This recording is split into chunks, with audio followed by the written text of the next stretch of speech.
I have a motion to approve the agenda. Mr. Hall.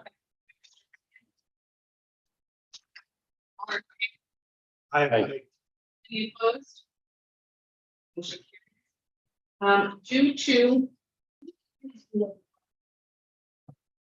Due to extenuating circumstances, Legislator Sheridan will be attending remotely, as previously announced to give address, and Legislator Jeanette will attend remotely from 199 Woodcliff Drive, Airport, New York. Legislator Haggard will be absent.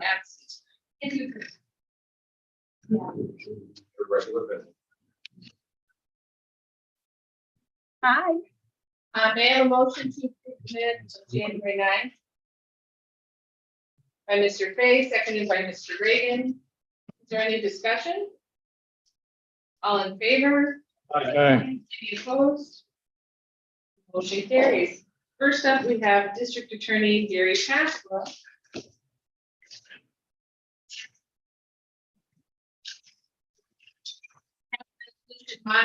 Budget Attorney's Office for the purchase of Celebrate Universal Forensic Extraction Device program, the laptop and storage for the prosecutor case management system, moved by Ms. Forsythe, seconded by Mr. Perkins. Go ahead. Okay, thank you.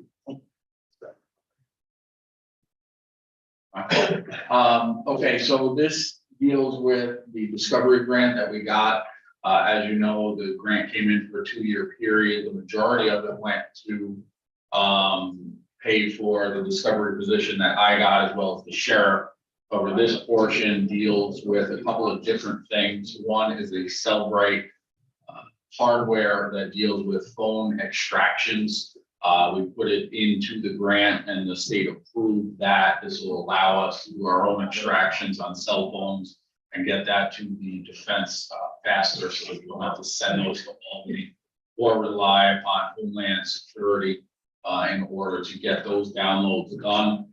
This will also pay for the storage fees for my prosecutor's case management system, which allows us to do all of our discovery digitally and send everything digitally to defense counsel, which is really the only way we're able to keep up with everything in terms of the new discovery laws. Also, there's a new laptop involved in using the Cellbrite system. And eventually, also as part of the grant, once the training opportunity is available and offered again, I will be coming back in front of you because also as part of the grant, there is a training component, which I will be sending my investigator to be trained on that equipment so that he'll be able to do those downloads as well as testify in court if and when needed. Any questions for District Attorney? Seeing none, all in favor? Aye. Any opposed?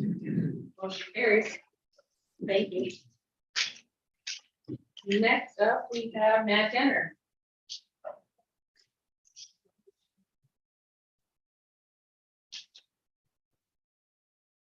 Hey, it's John Mitchell. I'm filling in for Matt tonight.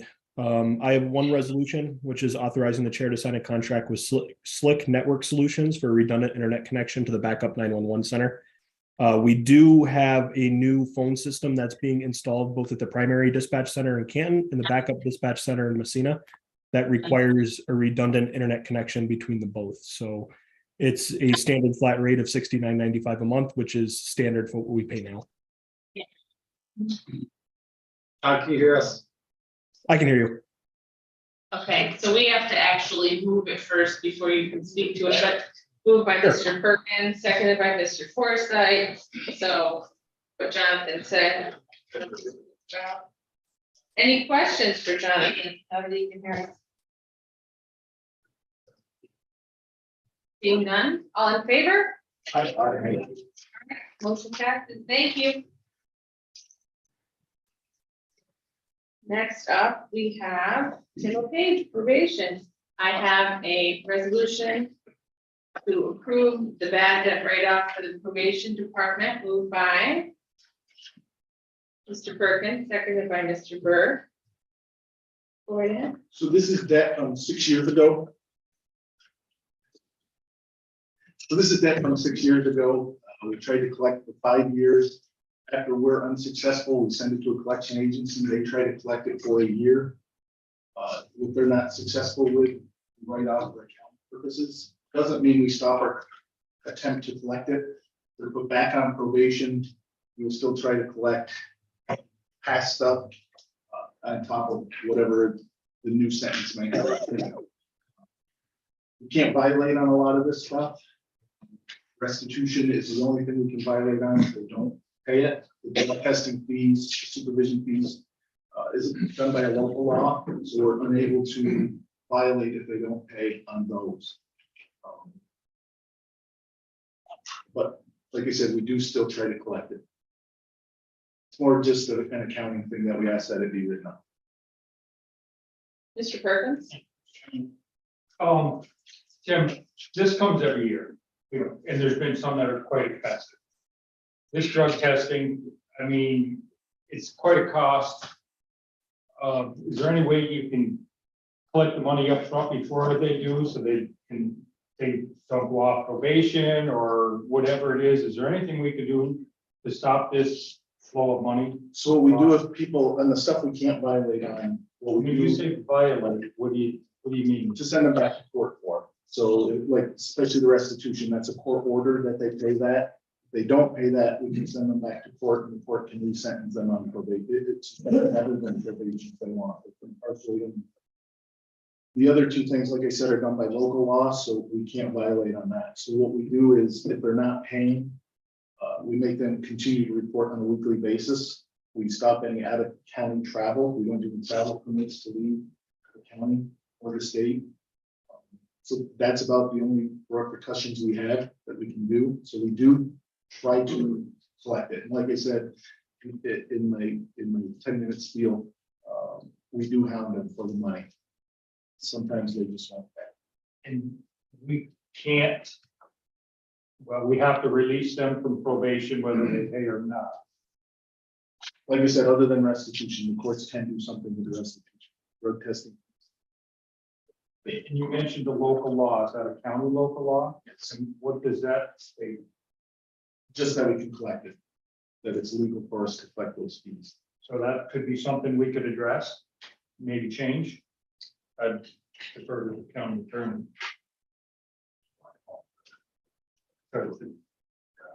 We have a local law regarding the drug testing and the fees. Is that something that we can change? Normally under the municipal home rule, those matters delegated. Happy and did at the level. Common to have state statute caps or constrain the exercise of that municipal home rule laws without having research that tell you whether or not that can be amended to an extent you want it. The easy answer is yes, you can amend it. The longer answer is, I don't know what it was. And I believe there are state restrictions that allow us to do anything with it. I believe the state allows us to collect it, but they won't let us hold it against them as far as a probation sentence goes. Thanks. I'm just worried about the money that flows out of it. This is kind of a mild year. Some of the other ones were very hefty. If you do see, I mean, our collection rate has increased each year. I took over at the end of 2013 and I made it a priority to really push that issue. So since the end of 2013, our collection rate has gone up, and what we've written up is still not great. You can see our collection rate in 2016 was 81%, a lot better than the 70% it was over, but still not great. And again, it's hard. Some of these people are indigent or on, you know, they get assistance. It's hard for them to pay. It's hard for us to find. Thank you. Mr. Burke? Tim, what kind of success does the collection agency have? Do we pay them even when they're not successful? Yeah. So we do, they take a percentage of what they collect. But generally, what they collect is what we send them to collect is such a small amount, I don't think they put forth a great effort to collect it. we don't get a lot collected through the collection agency. I think it's because they don't make a lot of money, because generally it's smaller amounts. You're not talking tens of thousands of dollars. Generally, it's, $400 or $500 here, maybe $1,000 there. The supervision fees and the drug testing fees are $50 fee. So for them to collect that fee, they're not making, it's not worth their effort. And we don't pay them unless they collect. Correct. It's only on what they collect. Mr. Reagan? No. Anyone else? Seeing none, all in favor? Any opposed? Okay, thank you. Thanks, Tim. Next up, we have Johnny Dorothy.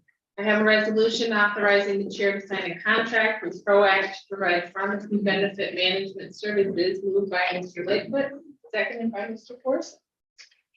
So St. Lawrence County currently has a contract with ProAct to provide pharmacy benefit management services. This current contract will expire on May 31st, 2023. We had our benefits consultants firm go out and do an RFPs for these services in December. The proposals demonstrated that ProAct was the most competitive with the lowest cost proposals, which represents a cost savings of approximately $626,000 a year over the prior 12 months. ProAct also offers no disruption of benefits or services. The healthcare committee also recommends that we continue pharmacy benefit management services with ProAct.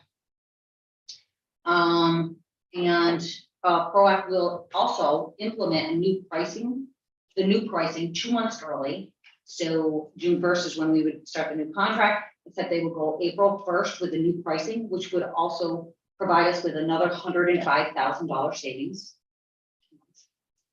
ProAct also offers an additional employer savings of approximately $1.3 million a year and member copay savings of approximately $168,000 a year, which could be realized through a new program that they have called ProAct Plus. However, this program does require mandatory participation, which means that we have to have union consent. I have an MOA out there right now that the unions are considering. So we had a meeting, a healthcare committee meeting to discuss this with the unions. They've asked questions. I provided them follow-up answers to. It looks like a win-win situation all the way around. It will be a little bit of hand-holding by ProAct to get these. And so the one part of the program actually only impacts 2% of our population, which would be about 9 to 18 employees. And that population is driving 40% of our costs. So if we could implement this program and have it be a requirement for them, they would talk about 18 people, but for this one part of it, and ProAct will literally handhold them through the process of getting them. And it's basically a medication assistance program or the manufacturer's assistance program, where the manufacturer actually picks up the cost of these drugs for us, because we're going to take them off the formulary. Johnny, this is active employees only. Yes, and retirees. Yeah, I hope it comes to fruition. It's huge for everybody and employees win as well. So, HR is going to reach out beforehand as well too. Yeah, so we'll do the same thing we're doing right now with this other USRX care program. Actually, this would be an OptiMed program. We do both programs. This OptiMed program is this infusion therapy that we also have for additional program. And we get an email from the company and they say, okay, we identified this person, this member as someone who could benefit from this. And then we will call them and send an email if we have to, if we can't get a hold, and just say, please, be aware that this person may be contacted by this company and this is real and this is through us and this will help you save money. So it does save on these co-pays in a 90-day supply of $80, I think. So it's beneficial to everybody. Yeah, I think that's a necessity. Yeah, and I do think CSEA is really considering it to have a chance. Anybody else has asked this, but Do we have a list of the medications that they're taking off from them? So we can get a list. Okay, We can certainly get a list. thanks. Anybody else? Seeing none, all in favor? Aye. Any opposed? Okay, carried. Thank you, John. Next up, we have a resolution authorizing the chair to sign a Mitel general maintenance agreement for telephone infrastructure support for Twin State Technologies for information technology, moved by Mr. Perkins, seconded by Ms. Forsythe. Go right ahead. So this is an annual general maintenance agreement for the county's telephone systems to maintain and support. We do this with Twin State every year. This year, we will be paying every month. Anyone have any questions on that? Seeing none, all in favor? Aye. Any opposed? Motion carries. Next up, we have a resolution modifying the 2023 budget for Information Technologies Department for Windows System Update, moved by Mr. Perkins, seconded by Mr. Hull and Mr. Forsythe. Before we vote on this, we need a motion is needed to amend the resolution to change the amounts to 238,000. Who wants to do that? By Mr. Reagan, seconded by Mr. Forsythe, all in favor? Excuse me. What's the explanation for the increase? So the 178,000 is specifically to upgrade the Microsoft software for Excel, PowerPoint. What the increase is for server upgrades relating to Microsoft, so licensing. And also exchange upgrade relating to county email services. If I may, how long is this good for, this contract with that amount of money?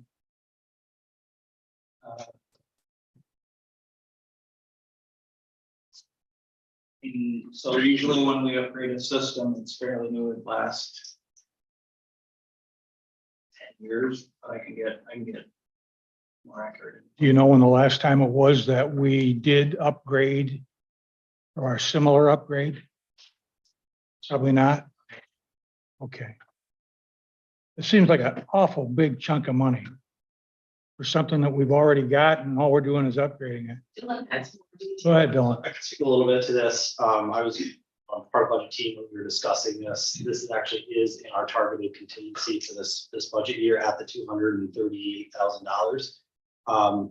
So for example, and Rodney, correct me if I'm wrong here, in the discussions that we had with the IT director at the time, say the email portion of this, the 35,000.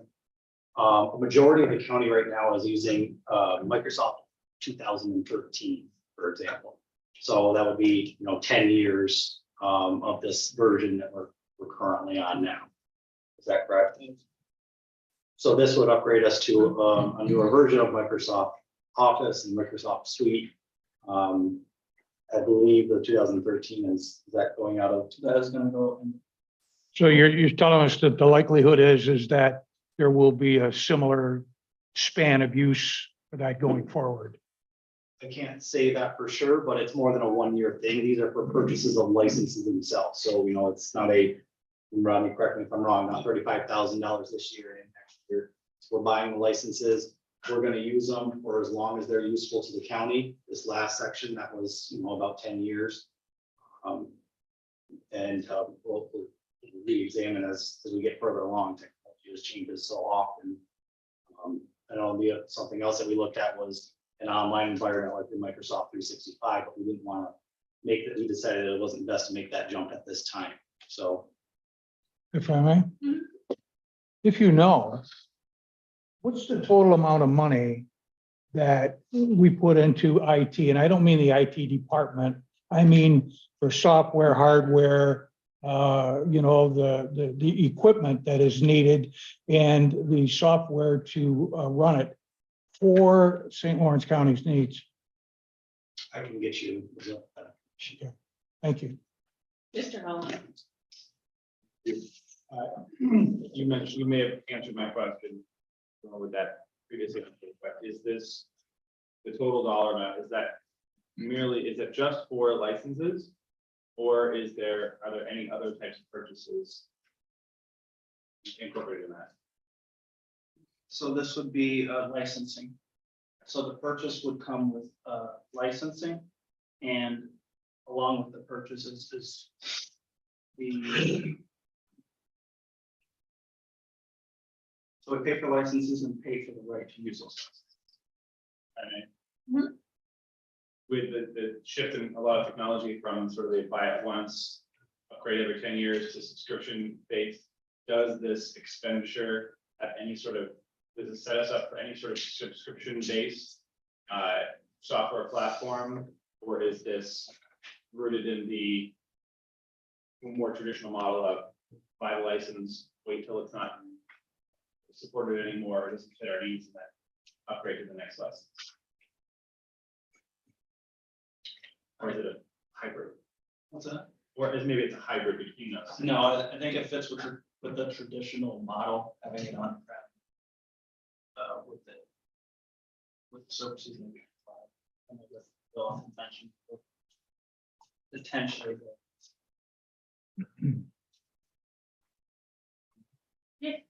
Is there any sort of annual continuing licensing or support fees that we pay or have paid? Do we have an expectation of in this category of more expenses? So you're asking if there's any additional expenses and what currently? Are we buy the licenses? Are we paying for the support of those licenses? Are we paying Microsoft to support those licenses? This is just strictly for the licenses for the Windows environment.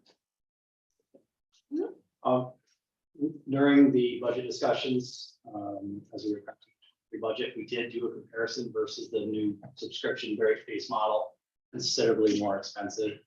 So we decided to maintain on that where we are now. Anybody else?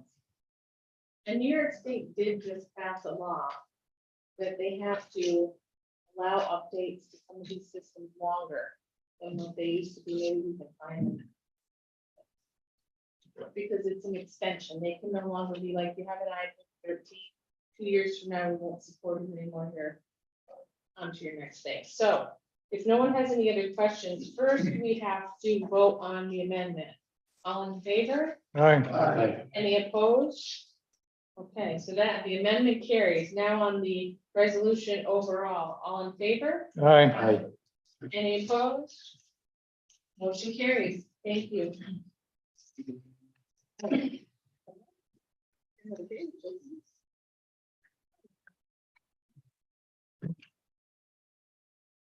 So.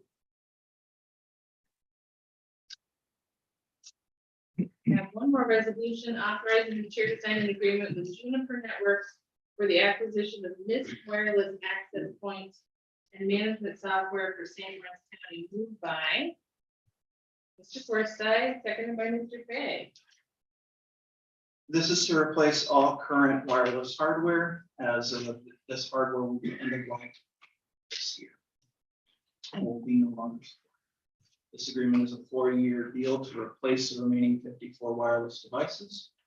Upon signing this agreement, we would receive the hardware, have them on the shelf, and immediately move it. Any questions? Mr. Forsythe? Third we're at, no, the fourth. It says we're doing it over a 4-year term at 8.44% interest. Is there like a paying full amount, so you don't have to do that, or? Seems No. like awful high. When we worked with the vendor, they had to. Right.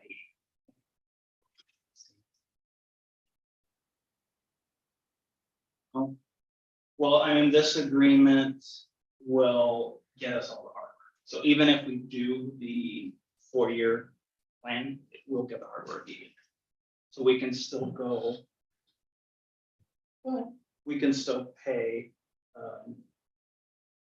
every 4 years, the 8,200 to get the hardware.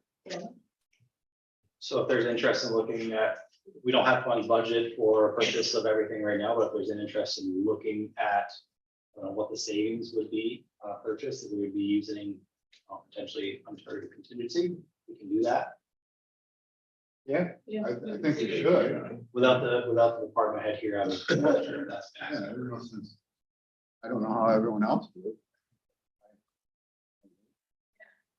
No need to do it.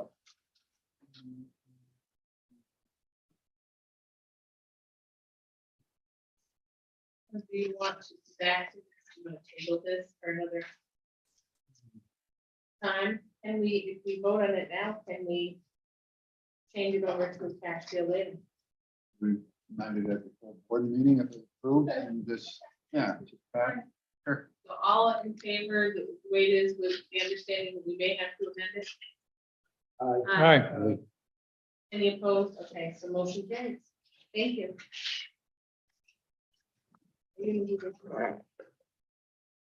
Okay, so now Dylan will do vacancy review.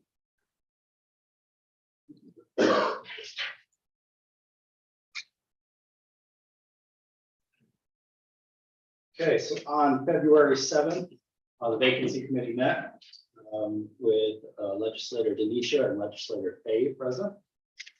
The committee considered 16 different vacancies, with 7 departments making a request. We have 3 for operations for this month, 9 for services, and 4 for finance later in the month. I should mention that finance, we are off next week. Finance will be on the last Monday of the month. Next week. Currently, we are sitting at a 93.55% immediate fill rate since September. 1% for both 30, 60, and 90 days, and 3.23% for withheld or withdrawn, for a total of 93 requests since September. And for operations, our first one up, we have the district attorney with 2 positions.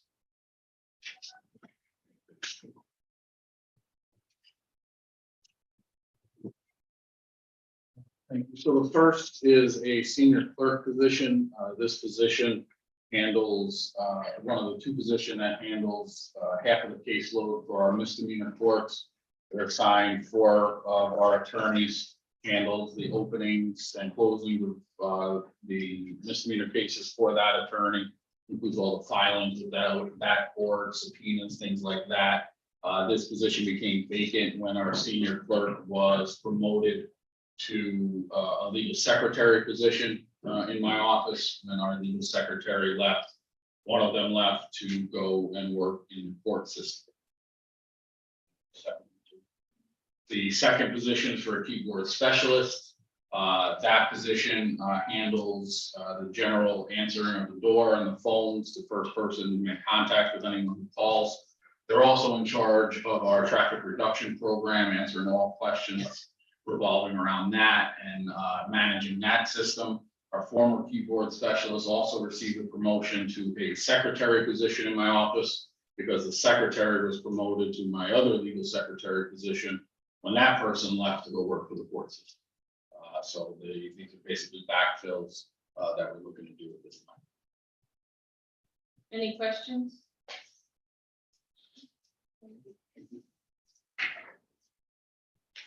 Okay, next up, we have planning with 1 position.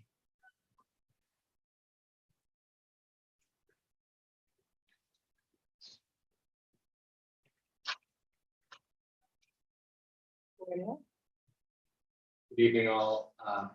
Just for 1 position, excuse me. Planning is looking to create a new planner 1 position.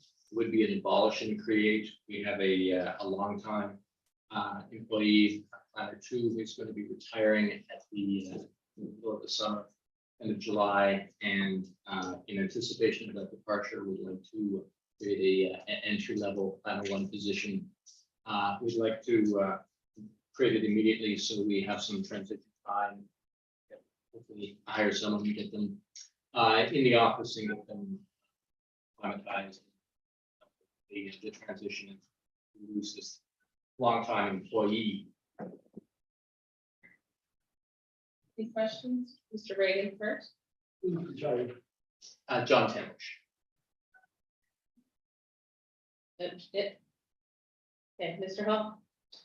What does the recruitment prospect look like? There one. It's, I'll be honest, it's been challenging. We actually have a open position now. September, end of August, early September. We've unfortunately received very few applicants for the planner two position, so we're hoping that we will have more luck with the planner one position. It is pay grade, but the qualifications are less as well. We're trying to ramp up for graduates that will be graduating in the spring. So we do, if it is a pleasure, we would request that we would be able to, excuse me, advertise for the position immediately. We obviously couldn't hire or offer a position until this passed through the full board on the March meeting. But if we can at least get out in front of the advertisement, that would help. Mr. Reagan. What are the qualifications for planner one? Planner one is a undergraduate degree or graduate degree in planning, similar discipline. So could be engineering, could be environmental science, public policy, and no new applicant or new graduates would be eligible.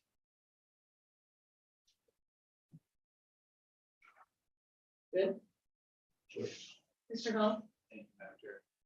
Do you anticipate shifting the current, the role you're hiring for to a planner one at some point?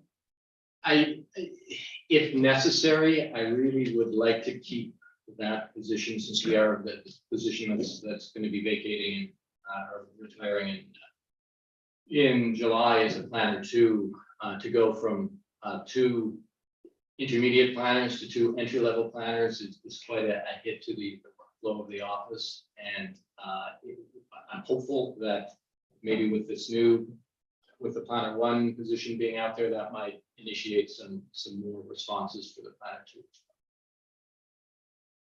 Mr. Burke. Jason, are you limited to the two titles? I mean, the loss of John Enbush. The fact that you're struggling with the planner two position. Is there anything else that you get the right person in the job? That's a good question. Really, the structure of the office has always been with planner, sort of a planner one, planner two, and now we do have a planner three step system. So you would come in as an entry level, up to a planner two, eventually move up to a planner three. Those are really the only positions that we have on the planning side. Grants manager position as well, and an office manager position, but really where we need the help right now is in the planning side. So I don't know, obviously, to advertise for a planner three, that would be a much higher pay grade. So that might be challenging. I'm hopeful that we will have the responses to this planner one, planner two scenario that we have now. Secure something, but I think that would be another discussion that we have to have if we wanted to advertise for higher, just because of the pay difference. Yes. It'd be interesting hearing your perspective. The planner one, will that meet your needs, build the jobs that need to be done? Well, there's no way we can replace someone who's been with the county for 25 years and has that level of experience with an entry level position. So we certainly, we're shifting our workflow now to accommodate for the vacancy that we currently have.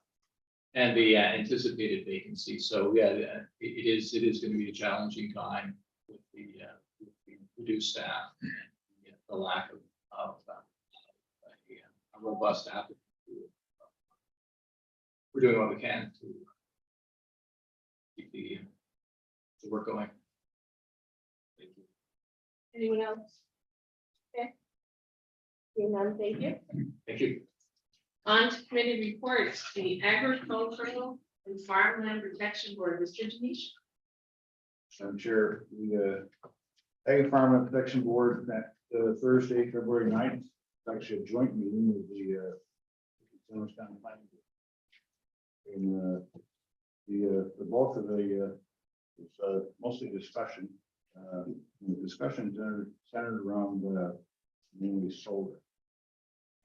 And, siting of solar arrays, longevity of the solar arrays, I guess most importantly, the impact in total acres.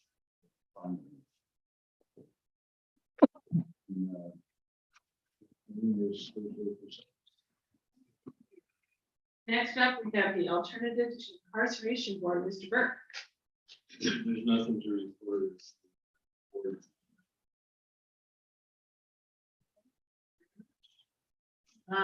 Board of Trustees for Supreme Court Library. Does anyone have a report from Mrs. Hagan? Emergency Medical Services Advisory Board met January 24th. We talked about how we are going to try to encourage people to join the EMTs and paramedic programs. We discussed that many of the people who have signed up for the paramedic program at Clarkson are medical students and have to have something like that. We didn't really believe that if they were not ever going to practice here, that funds that we have would be applied to that when the people from out of town that aren't going to live here when they're done. They are doing in Oswego, they have people who own ambulance companies that are just running like their own academies. They bring the people in and they're paid at a certain level, to be assistants as they learn for their EMT. And then if they're EMTs, they're paying them to do their service time and their hours to learn to be a paramedic. And so at some point in time, it would be interesting to have them come and give a little bit of a presentation to the board on what it is that they're proposing, knowing that, there's going to be some money that's probably going to have to be spent above and beyond our funds.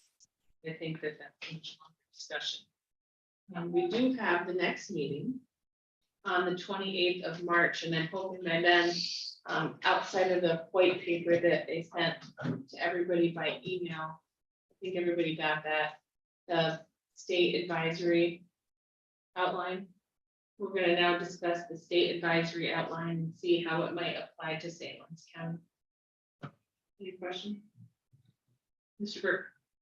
Is there any metrics on how we're doing? Yes, they come to you. Jonathan or Matt send them out every month. The response times, Well, not just the response time. that's what they track. Well, I think it's more than my concern, it's more than just the response. Are they community? For other people. Part of what that metric is. What each EMS department responds on their own, how much of it ends up being community support, the community-wide backup, and then how many calls get answered overall. Like it's listed by department, like Waddington, about the number, say Waddington did, so like Canton Rescue, there was 156 calls. 7 of them were turned over to some other agency. Their coverage was 96% of the time they got an ambulance. Some that are 50% I mean, there's some, like, if you look at the numbers, there is one. There's one that's less than 50%. But there's a few, 3 of them that are less than 60%. You know, like Hammond Rescue was 100%, they had 1 call. But I mean, some of the higher volume areas, that have a more robust department, like up north, where they have a bunch of paid positions. You know, they had, 1 call that was turned over to somebody else. But they do a lot of picking up of calls from other agencies. So it's really about who has paid members and who doesn't have paid members. We had 1 local rescue squad that had problems for 3 days, they couldn't get 3 minutes to respond from their building. So that's part of, like, the state just put this paper out and said, this is how we would like it to be. I think everybody should read that kind of cover to cover, because there's some discussion in there about agencies that would be maybe penalized in some way if they're not picking up their calls. So I think that that's something for everybody to read. I know it's something we're going to discuss. You know, there's extra chairs at the EMS advisory meeting on the 28th. I'm sure nobody would argue if we wanted to sit and listen. But it's really just a discussion about how the state wants to do this, and much of what they wrote about and how they want things done is really tailored to large communities, cities that have all sorts of resources. I think if they said to people here in this, you know, county, hey, if you fall below 70%, we're just going to shut you down. It just, In part of the state. Just the extent of the problem that we have here. It's the county and lots.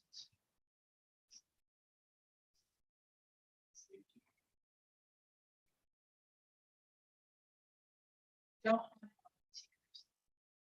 daily basis, say, when are we going to start paying people to do this?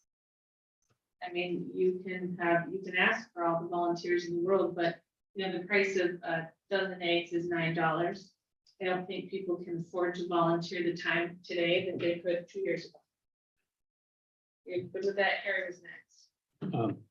In regards to the discussion that we've had before and the property tax exemption that we're discussing, have you in your meetings discussed the definition of what it is to be a volunteer member? To make that a firm definition that would be across the county?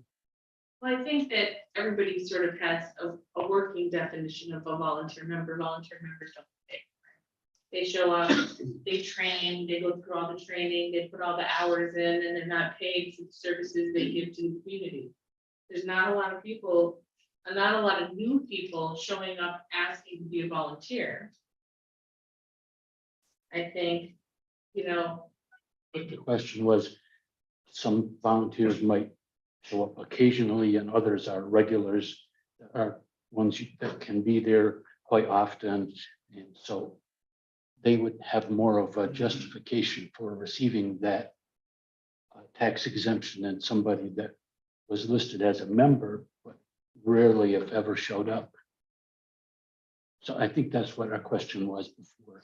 we can talk about it, but I would hate to say to somebody who shows up 10 times a year, that they show up on the really bad stuff where you're just not gonna have enough people. Hey, you're not worthy to be in this tax break because you only show up for the really bad stuff. That's when you really need people. You know what I mean? I volunteer at the local rescue squad. I'm not always available, but when I show up, you know, I'm sure that they're happy to have extra people. I think that they would probably tell you, but I will certainly ask. They wouldn't want to try to weed anybody out from some of this because they wouldn't want to offend people.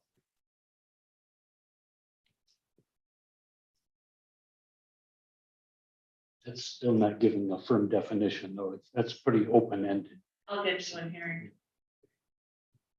Mr. Perkins was next. No, I'm good. Thanks. Mr. Denisha. Yeah, thanks, Madam Chair. Yeah, in regards to the volunteers, I can speak to two rescue squads within my district. One is Starlight, which is on the very high end. But they're unique because they have the Fine Hospital right there.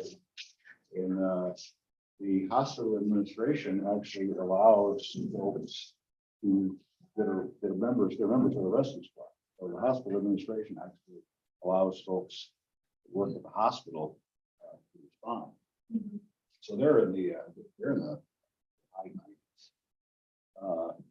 And the other end of the spectrum, you've got Herman Rescue Squad. Herman has, I think now they have two paid EMTs. And the problem that Herman has is getting drivers. They've got EMTs. They've had one. I believe they have the second one now. But it's getting when the call goes out, there's an EMT at the station, but you get a driver. And one of the problems is now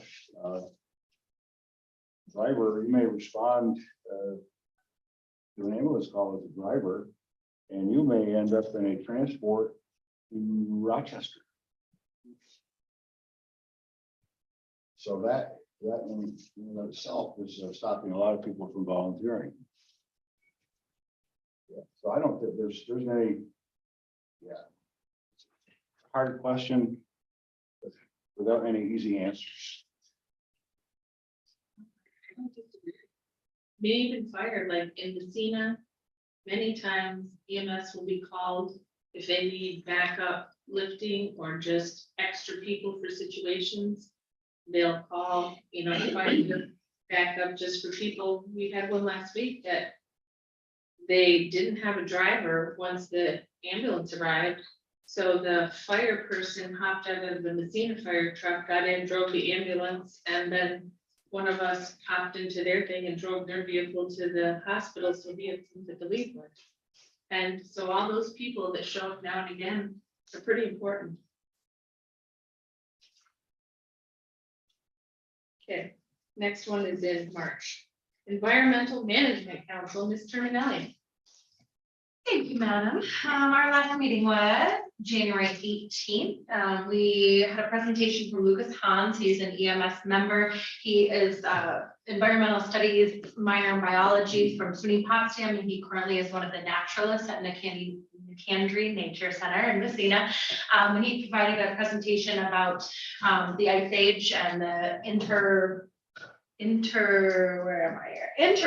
interglacial period that we're currently in, but talked a lot about the geography up here actually, and how a lot of it was formed by the ice age and the glaciers. And we looked at some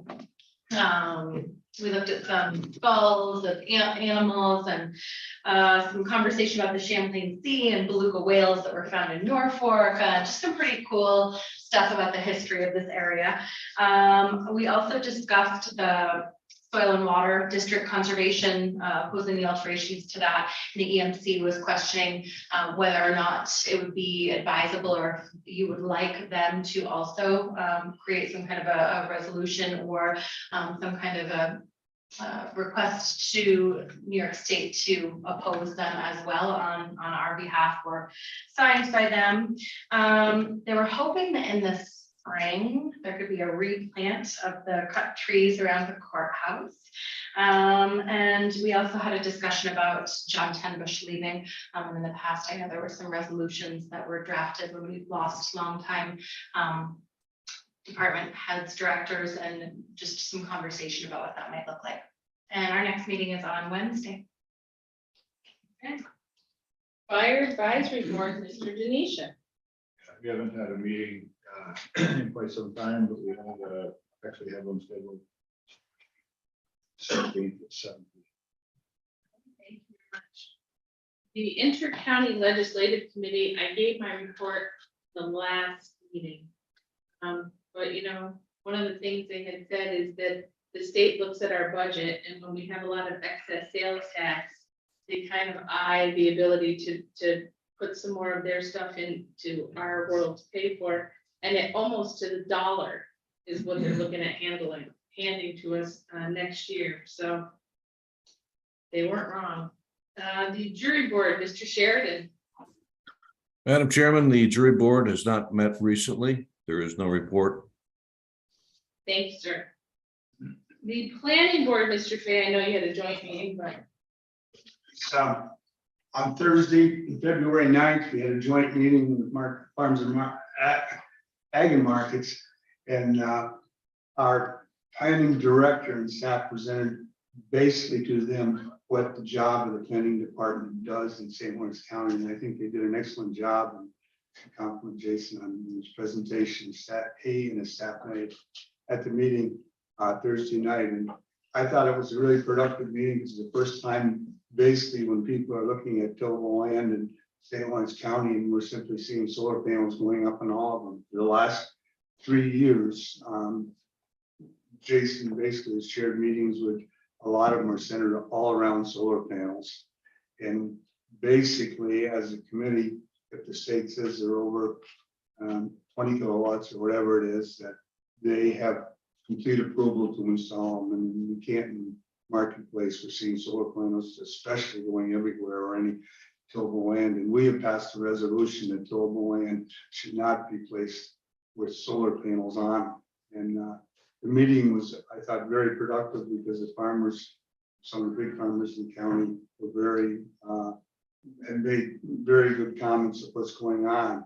And the one thing I got out of the meeting that I hadn't talked about is they came back and they said, what have you done as a legislator to stop going up? And I said, the other side of it is home rule. When the smaller solar panels go up, villages and towns do not like to tell one of their neighbors that they cannot put up solar panels when basically they maybe even want to retire to get out of farming because the solar panels give them a tremendous opportunity to move forward.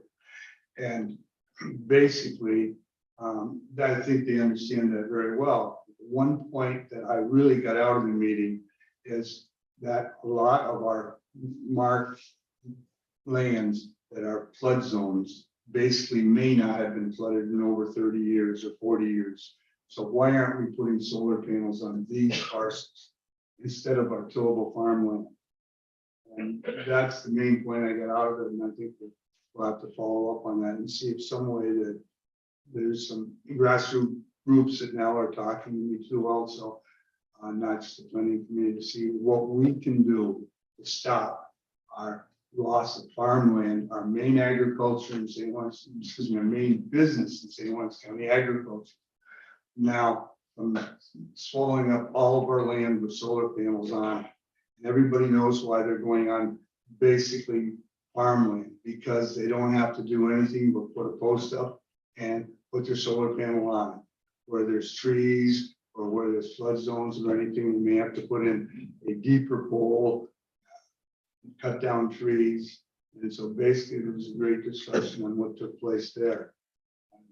I think Jason did an excellent job basically presenting the meeting as a joint meeting. And I think they're willing, the farmers to come back and talk to us again. But one of the main things that came out of it for me is what am I doing for them as a legislator besides passing something that tells them not to put solar panels on our prime farmland, and they're all doing. We've got to, as a group, decide if we can do anything more to help keep our major industry farming. Going up in the North Country, so to point one thing out, basically we were told when the St. Lawrence Seaway went through, our high power lines went through, that we're going to create all sorts of jobs for St. Lawrence County. When I was a kid, it was through the past from General Motors, Reynolds, and Alcoa, we had over 5,000, the highest paid union workers in the country or the world at the time. Right now, we've got about 800 of them left. So I think we've got to decide at one point in time, can we do anything to stop basically taking all of our power and taking it out of St. Lawrence County and giving it to the populated areas. And I don't know if there's anything we can do, but we certainly got to look at it and try to make some steps. I don't know if Jason is here, if he wants to add anything basically to what I've said, I'd certainly like to hear. You covered it well.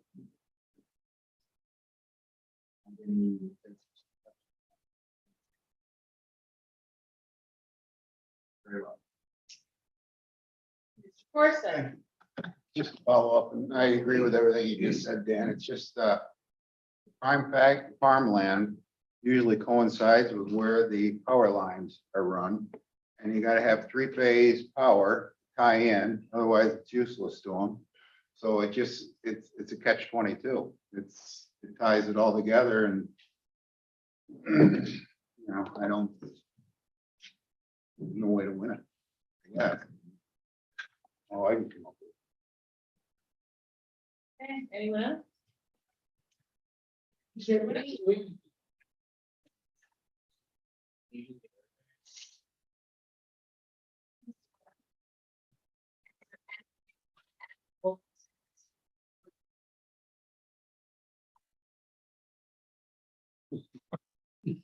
Mr. Webster, would you like a long answer or a short answer?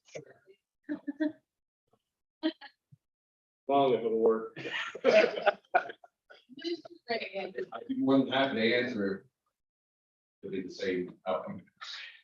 Mr. Ray. Is there a way to tax, add an additional tax on solar arrays? Commercial. Tax is an interesting word. I don't know that I like the word tax, Well, but I know this is not a synonym that might actually function for research, but D. Sure. Tax.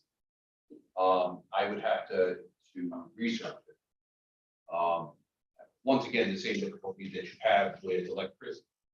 Any that you have by, to a certain extent, state preemption and taken over by state. Like, so it means very little area for us to maneuver in because of state activity. But there are certain avenues where maybe we ask the county attorney to look into that. you sir by yourself could actually look into that. Can I ask for it? You sure can. Okay, I've asked. Is anyone else? Oh, Mr. Lightfoot. Just a question of the county attorney, if I may. Would that be wrapped up in an HCA? Or, let me expand that a little more. Could we, using an HCA, come to some kind of a fee arrangement in that process, in that host community agreement? Well, I know that we talked about this, I don't share this. But HCA's are primarily towns who do something. And process, process, larger solar projects. Which larger solar projects can open the option of a local. They don't identify. That as HCA. The question that I believe that presented by Mr. Reagan was whether or not the prospect of placing some type of imposed fee or tax on the delivery of the energy through the grid on the solar arrays that are constructed. That's a more broad and in order to impose a fee structure by local law, the fee structure would have to be essentially one. You could not pick and choose between Article 10 or few projects to oppose them without risk. Right? But that's true. So you could actually do the fee structure separate in the state, assuming my research checks out, separate in the state from the HCA. Project fee structure would be something that would be imposed upon all within the people that engage in that activity. Once again, I want to couch that in terms of I have to research that to verify. But I believe your question was, could you do it in the HCA? And I'm trying to tell you. It's separate. What I was looking for is the vehicle on which to do it. separate and distinct from, the HCA or as a part of the HCA. And I also wondered whether or not there's anything within the way that the HCA's are set up and, how they're governed, the uses are governed, and mandated or suggested or whatever, if that would fall into that and, perhaps a better way of doing it. It sounds actually like the better way is the first way that you, an all-encompassing fee regardless of HCA. Well, and let's be clear. Perhaps this is something that we should talk about privately. So that I can sort of walk you through my thoughts on the situation without. Okay. But I'd be more than happy to have that discussion. Anybody have anything else? Okay, on to old and new business. Any old business? Seeing none, on to new business. Seeing none. We have need for executive session, but it will be held after the services committee meeting. Do I have a motion to adjourn? Mr. Forsythe, seconded by Mr. Hall, the operations meeting. Can't find it. You get.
Services Committee to order.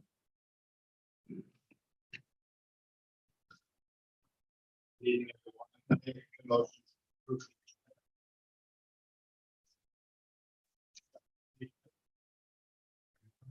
Favor? Aye. Any opposed? Can I get an approval of the minutes for tonight? Sorry, a motion to approve. Current, seconded by Mr. Perkins. Any discussion? All in favor? Aye. Any opposed? Carried. All right, first we have Director of Community Services, Mr. Ulrich is joining us virtually or? Yes. Oh, virtually. Good evening, sir. Our first resolution under Community Services is modifying the 2022 budget for community services for funding received from New York State Oasis to St. Lawrence County as pass-through funding to approved agencies. I get a motion. Ms. Curran. Second by Mr. Fay. Okay. Good evening, everyone. Can you hear me? Yes, we can. Okay, thank you. So we received $100,000 of state aid funding specifically for the jail-based MAT program. So this is a budget mod that would allow us to expend the 2022 funding for this cause. They would include both salaries and staff and fringe benefits for both community services and for the correctional facility. Is there any discussion on this resolution? All in favor? Any opposed? Next resolution is modifying the 2023 budget for community services for comprehensive opioid stimulant and substance abuse program known as COSSIP 2, funding from the Office of Justice Programs. I get a motion, Ms. Curran, seconded. Second, Mr. Perkins. Okay. So this is our second COSSIP grant. This will run 3 years from last October. So this is actually the budget for that grant to move it into the community services budget so we can start paying this down. So it was 1.3 million. Of that 1.3 million, $684,661 is dedicated for the OTP over the 3-year period of the grant. The other downstream provider would be Seaway Valley Prevention Council, and they get $386,439 for the 3-year period, predominantly for harm reduction and peer services. Then there's an additional $228,900, which would cover the cost of having a fiscal officer to help execute this grant. So this again is just for the first year of this grant. So in terms of big ticket items that we budgeted for, $40,000 would be for salary and fringe for staff. We'd like to get some enhanced computer supplies for our prescribers for $1,200. Bus tokens and syringe disposals comes to $39,600. Medical supplies is $11,500. And then for medication, we budgeted $125,000. So we're asking this to be entered into the community services budget by the treasurer's office. We have a discussion on this resolution. Jay, are we able to bill for the opioid treatment program? Or is this grant for St. forcing us to take money in lieu of fee for services. No, it's not in lieu of. We are still able to bill concurrently for services provided through the OTP. Now, as you know, there's been some issues with that. And, it's my understanding, like for 2022, in spite of some of the billing difficulties that we have, we should come close to still making our budget based on having these grants in place. Now,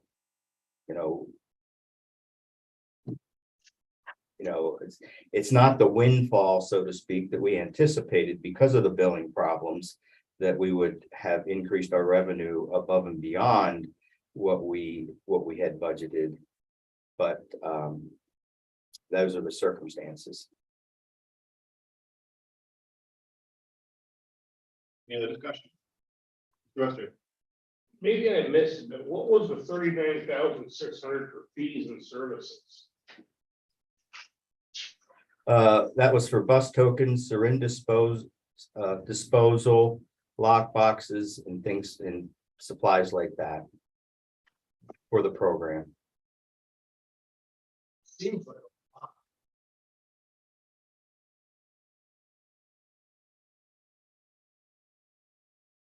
Gee, would you be able to provide a more itemized breakdown of that for the board? We can do that, yes. Very good. Jay, how's the program going? Well, in the handouts that you have, I think we're at 131. Right now we're at 143. So we're still, way above what we anticipated in terms of the number of individuals that we're serving, for the opioid treatment program and the daily dosing of both medicine, methadone and Suboxone. In terms of the workflow that we've established, that seems to be working well. We're not having any difficulties with that. We are trying to move people in and out of not only the building, but also the parking area in a timely manner, so there's not disruptions. So overall, I think we're pretty pleased with how things are going. Jay, when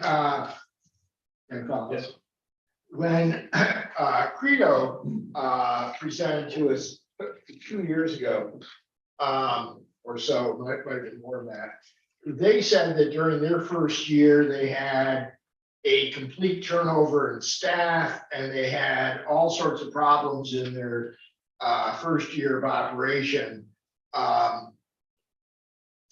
You don't seem to have had those kinds of problems. We haven't thus far. A program like this, it's pretty essential and critical that you continue to maintain services. So, we're always trying to make sure we have a backup to the backup to the backup. But in terms of losing staff, I believe the only staff that we lost was a temporary part-time nurse thus far. Yeah, I just want you to know that I think it's terrific that you've been able to avoid a lot of the problems that some of the other agencies that have tried this experienced, and despite whatever minor glitches you're seeing overall,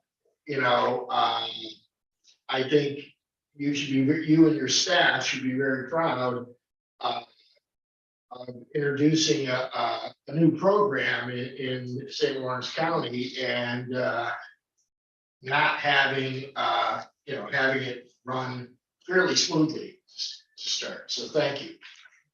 Thank you. Jay, when we first talked about this, wasn't 100 the break even? We needed to dispense 100. That Yep, that's what we estimated, yes. okay? So we've surpassed 100 by 43% or whatever, but our billing is lagging yet. Are we still at like 48 to 50%, or are we worse than that? Well, we've come up a little bit. We're at 58.2% right now. But, we've been tracking, the remittances, what we have been getting paid. And it is trending up. So that's a good sign. Okay, that's just where I was headed with that. So, okay, so hopefully the trend continues. I can get into that in a little more detail when I give the update, if you'd like. Yeah, I was just trying to remember for myself, and I thought it was 100 that we had talked about. Yep. I just want to make sure. All right. Perfect. Any further discussion? All in favor? Aye. Opposed? Carried. Our next resolution is authorizing the chair to sign a participation agreement with the North Country Independent Practice Association, IPA, LLC for behavioral health provider services. Jay? Okay, so I was asked to give a little context to this. Jay? I don't know, it's probably 10 or 15 years ago. The state entered into contract with what are now called managed Medicaid providers. And one of the biggest ones in our area is Fidelis. So when they put that out to bid, they asked for what they call a capitated rate. So for instance, if Fidelis is covering the entirety of the North Country, they would have figured out how many covered lives or how many individuals that they would be responsible for providing insurance to that population. And based on that number, they did a bid for a capitated rate. So it was like, let's say it's 1 million. So, and they went to the state in response to the RFP and said, we can take that 1 million patients off of the state Medicaid's hands, and we will manage that for X number of dollars. So that is what they now call a level 3 capitated contract, which is the highest risk. The lowest risk that is also available is called a level 1, and that is you can enter into a contract with a managed care organization, but only receive upside gains and no downside risk. Now, obviously, the upside gains that you're going to receive without taking on risk would be less if you entered into a level 2 contract in which you had both upside gains and which is shared savings and downside risk. So again, the major Medicaid managed care organizations, they entered into level 3 contracts, so to speak, with the state and took huge blocks of individual and covered them under their insurance umbrella. So we had previously, well, let me back up. So when the private for-profit Medicaid managed care organizations took over some of the state Medicaid covered lives, they quickly realized that the fee-for-service structure that was in place was really driving providers to just have increased numbers, more numbers. The more numbers, the more reimbursement, that some county and some not-for-profit and for some profit agencies entered into. So as a result, they didn't want just quantity, they wanted quality. So they came up with what they call value-based payments. And value-based payments are something like, again, you have 3 levels of those, but are basically not just pushing the providers for volume, but also quality. So they have quality indicators that they set up, and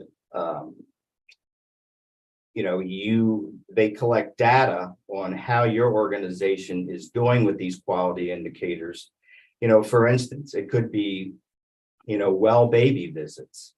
that if you have, a woman who recently gave birth to an infant, then, are you as a provider encouraging them and referring them to well baby visits as a prophylactic to any medical problems down the road, being proactive. So that's one example.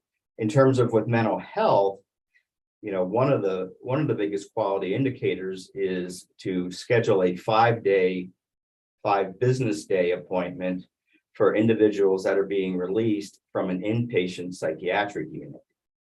Because historically, when somebody is released from an inpatient psychiatric setting, that first week puts them statistically at a very high risk of an attempt or successful attempt at suicide. So that's more of a behavioral health quality indicator, but not all the indicators are strictly behavioral health. There's a lot of them are also just for medical purposes.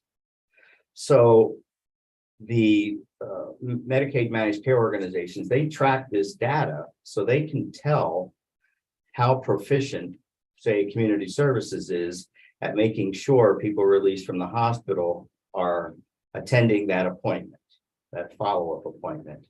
So a strategy for us would be, instead of waiting to the end of the 5-day period, schedule that in, either the first or second day after they're released. And if they no-show, then part of our job to make sure that we're meeting or we're reaching the goal is to follow up with them and get them in within that 5-day period. So, there's some strategy involved when you're trying to meet these quality indicators. So we had previously entered into a contractual relationship with Northwind's IPA. And there were different lead organizations that got quite a bit of funding to develop behavioral health care organizations, collaborative healthcare organizations. And some of these BHCCs turned that network into an IPA. So Northwinds turned that into a behavioral health IPA. And they have contracted with the Adirondack ACO, which is a for-profit arm of UVM, in order to reach a managed care organization, namely Fidelis, because very few, if any, behavioral health IPAs have been able to contract independently with the big managed care organizations. So they've reached Fidelis through the Adirondack ACO. The first year that they did that, they had shared savings of around $200,000. They chose, instead of dispersing that to the network providers, they chose to put that money back into the IPA. The second year, it was a break even. There was no downside risk and there was no loss, and there was also no shared savings. Some of that was attributed to COVID. So now Northwinds is on their third year of having a level 2 risk-bearing and shared savings contract with the Adirondack ACO. The first 2 years, we were participating in those contracts because the IPA itself had a fund balance that was covering the risk. So there was no risk for the county if in fact there was not shared savings, but there was a loss, that the IPA would cover that. This third year, as it stands right now, the network providers who enter into that agreement will be subject to risk. So we are not in that agreement this year. So unlike Northwinds, and the lead agency was Citizen Advocates, unlike Northwinds, Children's Home of Jefferson County was also awarded BHCC funding. And they chose, instead of forming a behavioral health organization, they chose for their behavioral health members to join an already existing Physicians / Hospital Systems, IPA. So, and at the time, we went with Northwinds, and we're an associate, but not a network provider for the NCI, now called North Country IPA, which is predominantly a physicians and hospital systems IPA. I mean, it's got Carthage, it's got River, it's got Claxton, it's got Samaritan, and it's got Clifton Fine. They have about 9,000 covered lives. So anyway, they approached me more recently asking if we'd be willing to move from being an associate to a network provider. And that's what this first resolution, these are two sister resolutions. The first resolution is to join the North Country Physicians IPA network, who will then in turn contract through the Physicians IPA with Fidelis directly. And it's a level 1 contract, meaning that there's no downside risk. It is just shared savings for the behavioral health providers who enter into this contract, if in fact they meet the quality indicators. If they don't meet the quality indicators, there's still no risk. But again, the shared savings would be less because it's not a risk-bearing contract. So, and this, this value-based payment arrangement, it's not going away. And, not to get into it, but the Department of Health has applied with the federal government to receive $13.5 billion. 50% of that money is aimed at enhancing behavioral or value-based payment arrangements. So it is moving forward. So the first resolution is asking permission from the board to join this IPA in addition to Northwind's IPA. The second resolution is once we have approval to join this IPA, for us as a behavioral health provider to enter into this level 1 non-risk bearing contract with Fidelis in hopes of receiving some shared savings. Thank you, Mr. Ulrich, for the summary. Any discussion? Is there a motion on the floor? Yes, the motion was made by Ms. Curran and seconded by Mr. Burks. Discussion. All in favor? Aye. Any opposed? Carried. Our next resolution is authorizing the chair to sign a cooperative agreement with Practice Association LLC. Can I get a motion? Ms. Curran, second by Mr. Perkins. Jay? So if approved, now that we are a member of the North Country IPA network, if approved, this resolution would allow us to reach Fidelis in a non-risk bearing contract as a member of the IPA. And we will have certain responsibilities, there's certain membership requirements or citizenship requirements that we'll have to participate in, mostly revolving around quality assurance and trying to, like for instance, normally if we had, an expecting mother, we wouldn't have normally, although we probably should have connected her so that she had, a pediatrician to provide, wellness, baby care visits. But that will become more of a forefront in our thinking as we move forward if we're involved in this contract. And, the point of all of this is, historically, there's been a lot of silos, there's been a lot of competition among behavioral health providers in terms of having covered lives, getting more clients, and so forth. And this kind of breaks that barrier a little bit in that if we're all in a shared savings contract with, say, Fidelis in this instance, that will work more fully together and try to, work on these quality assurance models to increase the collaboration between the mental health or the behavioral health providers rather than being in competition with one, because we now have a common goal, that being getting shared savings. Is there any discussion? Jay, I did have a question. You sort of answered it in the summary of the resolution before us. But to what extent will we be required to report quality measures that we are currently not reporting or tracking as part of this? Yeah, I believe it's quarterly. Sure. Yeah.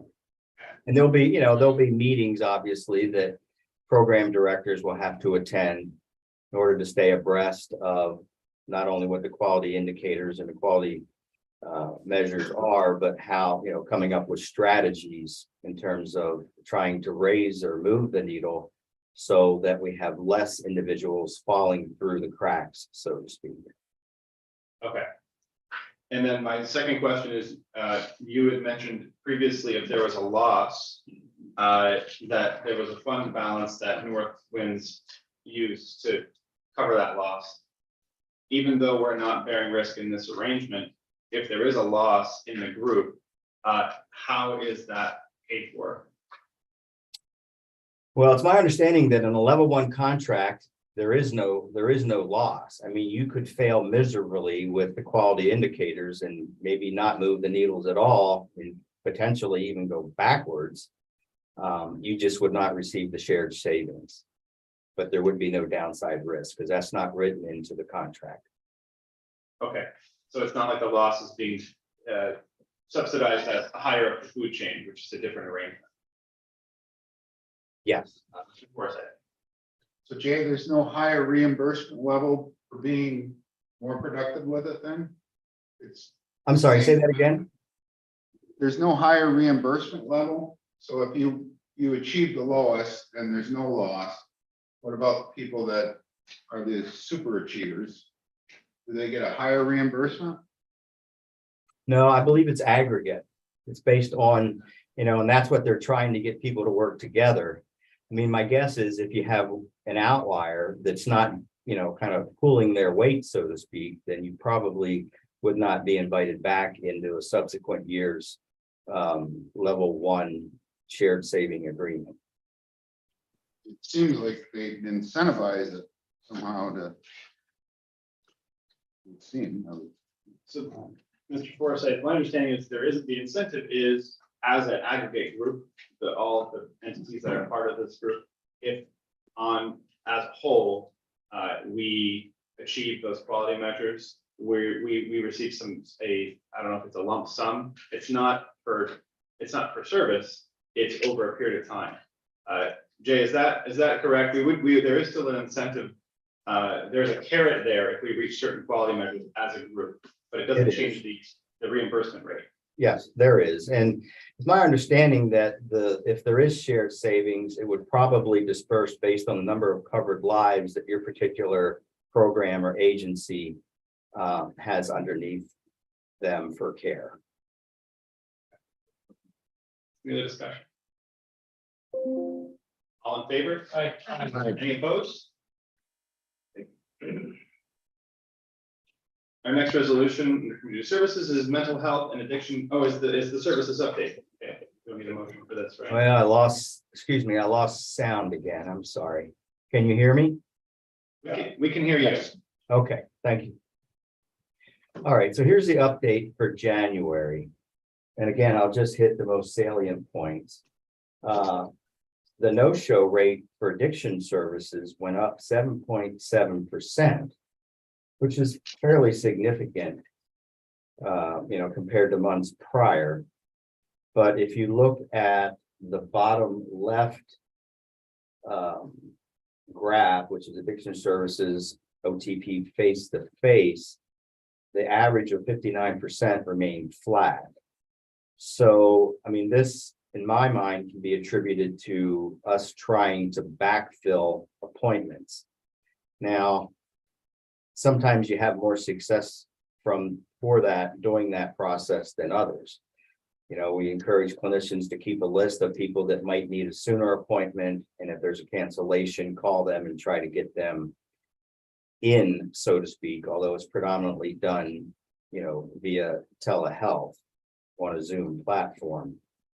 But in any event, even though we had an increase of that magnitude, it seems like it didn't have the same effect on, you know, on our stats in terms of production.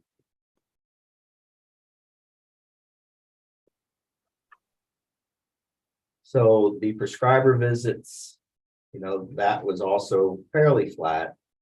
It went up 0.4% from last month.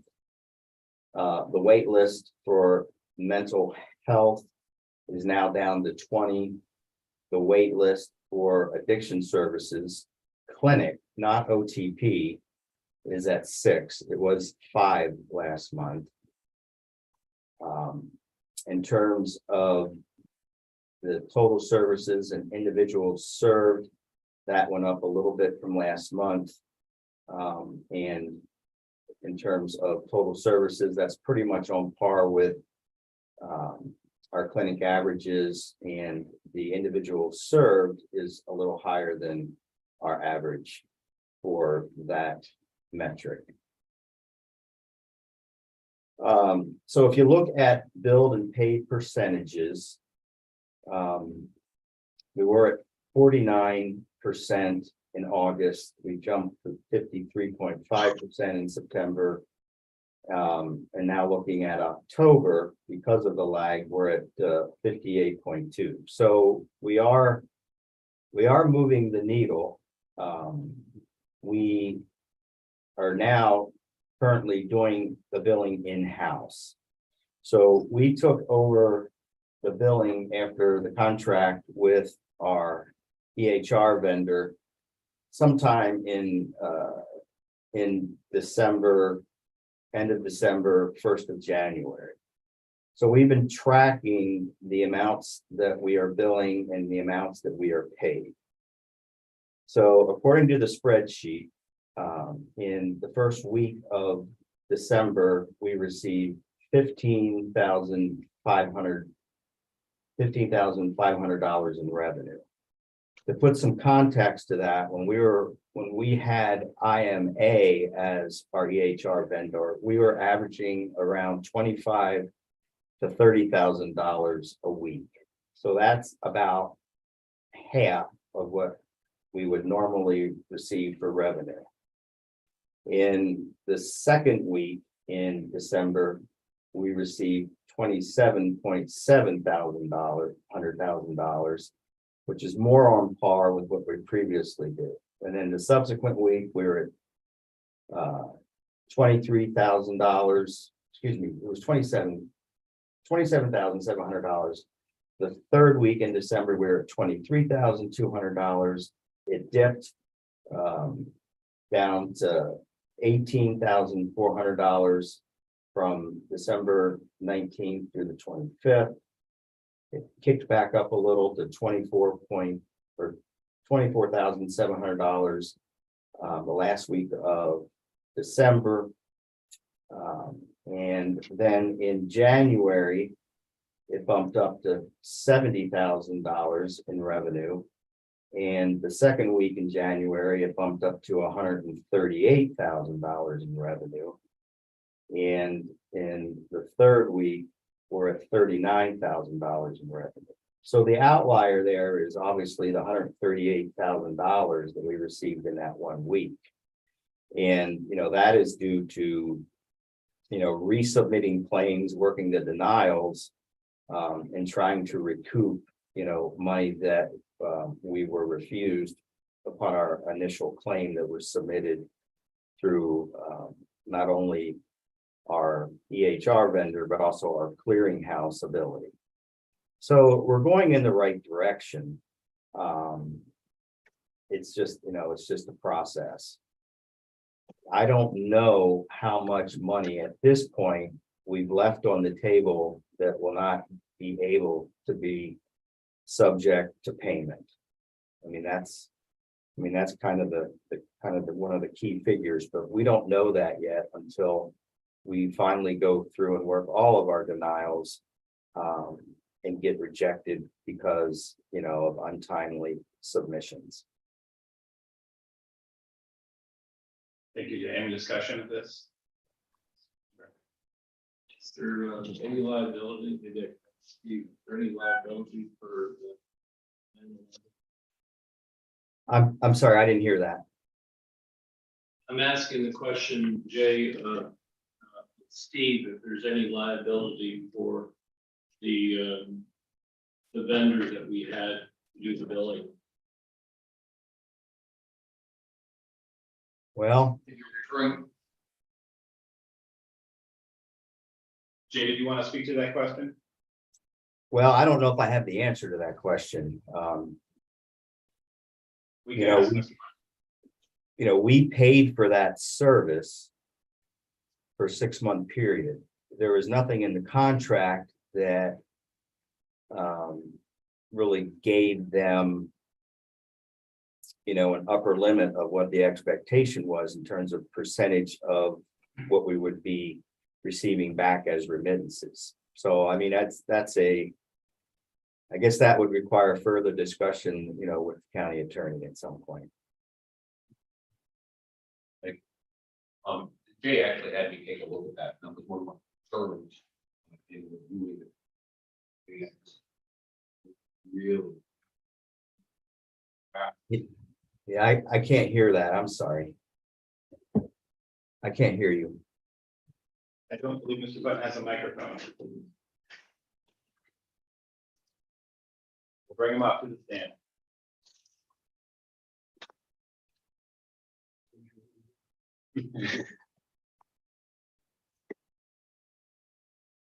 I don't know how much of that you want me to repeat, but Jay actually and Ruth asked me to take a look at it, which I did.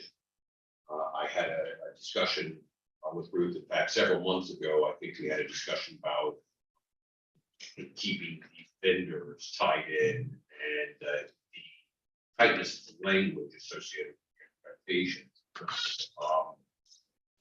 My follow back up with Jay, I indicated that the language of the contract, if you look at the deliverables with respect to the contract, the deliverables that they were paid for, and I think Jay's expectation may not have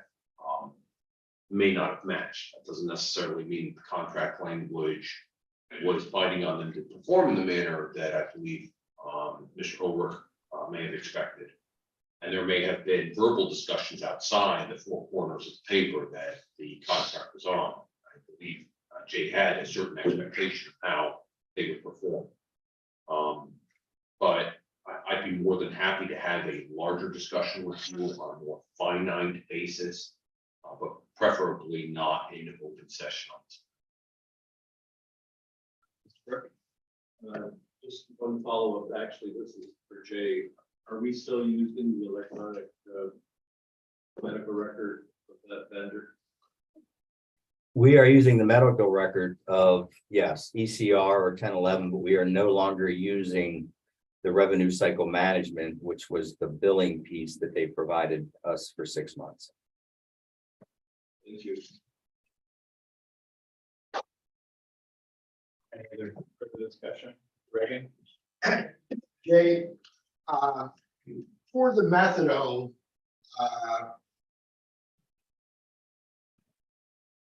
people who are receiving methadone, what's the average attendance?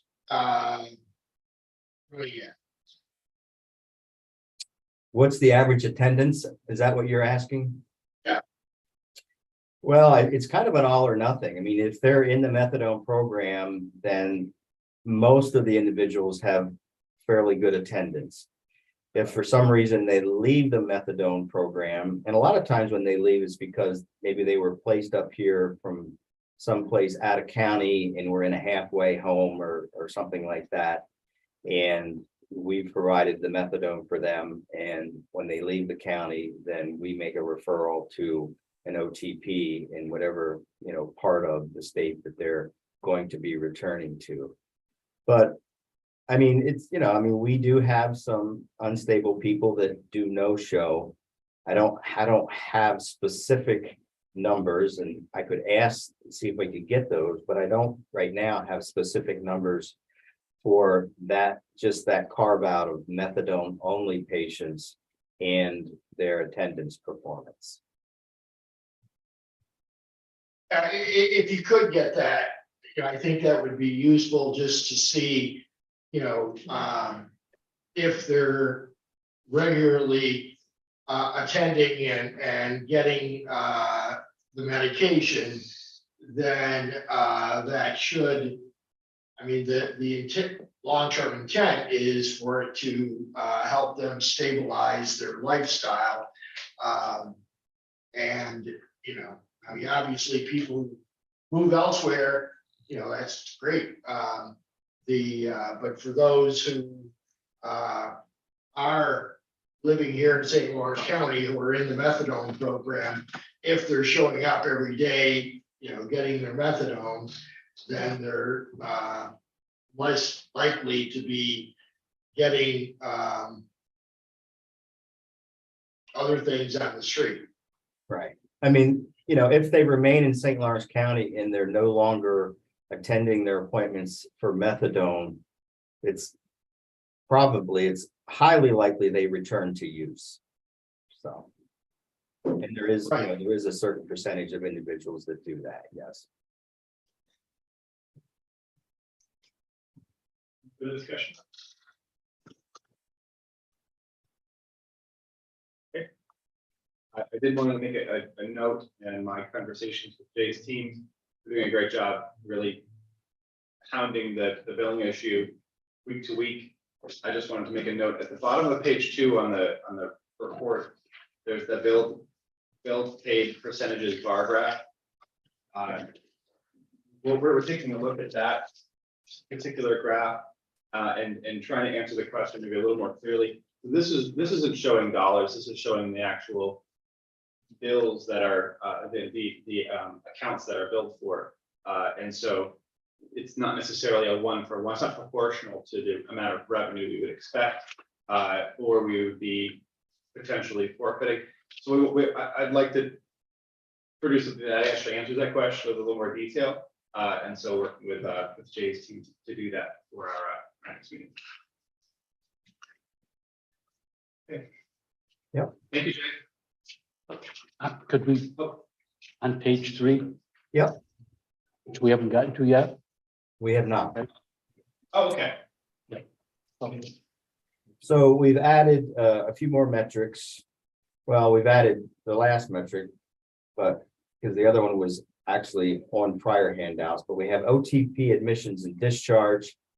For the month of January, we had 34 admissions into the OTP. In December, we had 13. So that's a significant rise. Then in terms of discharges, we had 9 discharges this month or January. In December, we had 6. In terms of, whether the people have come internally and been transferred from our, I guess you'd say, regular addictions clinic into the OTP, that number remains at 48, and 83 people that we're currently serving have come either from other providers, but and I don't have that percentage, but there is a significant amount of people that have never received OTP or SUD treatment for opioid use disorder that have now started receiving services. Currently, we're at 143 rather than the 131 that was the number at the time we created this report. And then the last bar graph just simply breaks down the time allotment that the counselors are spending in the OTP versus the traditional addictions clinic setting.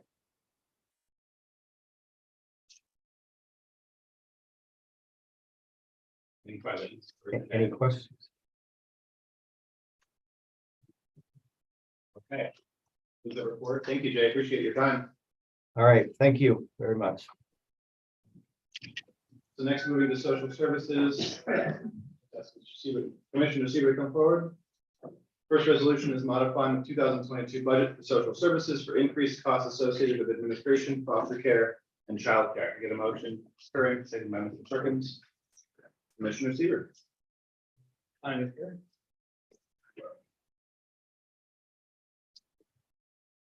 So this resolution is basically cleanup to help us close out 2022.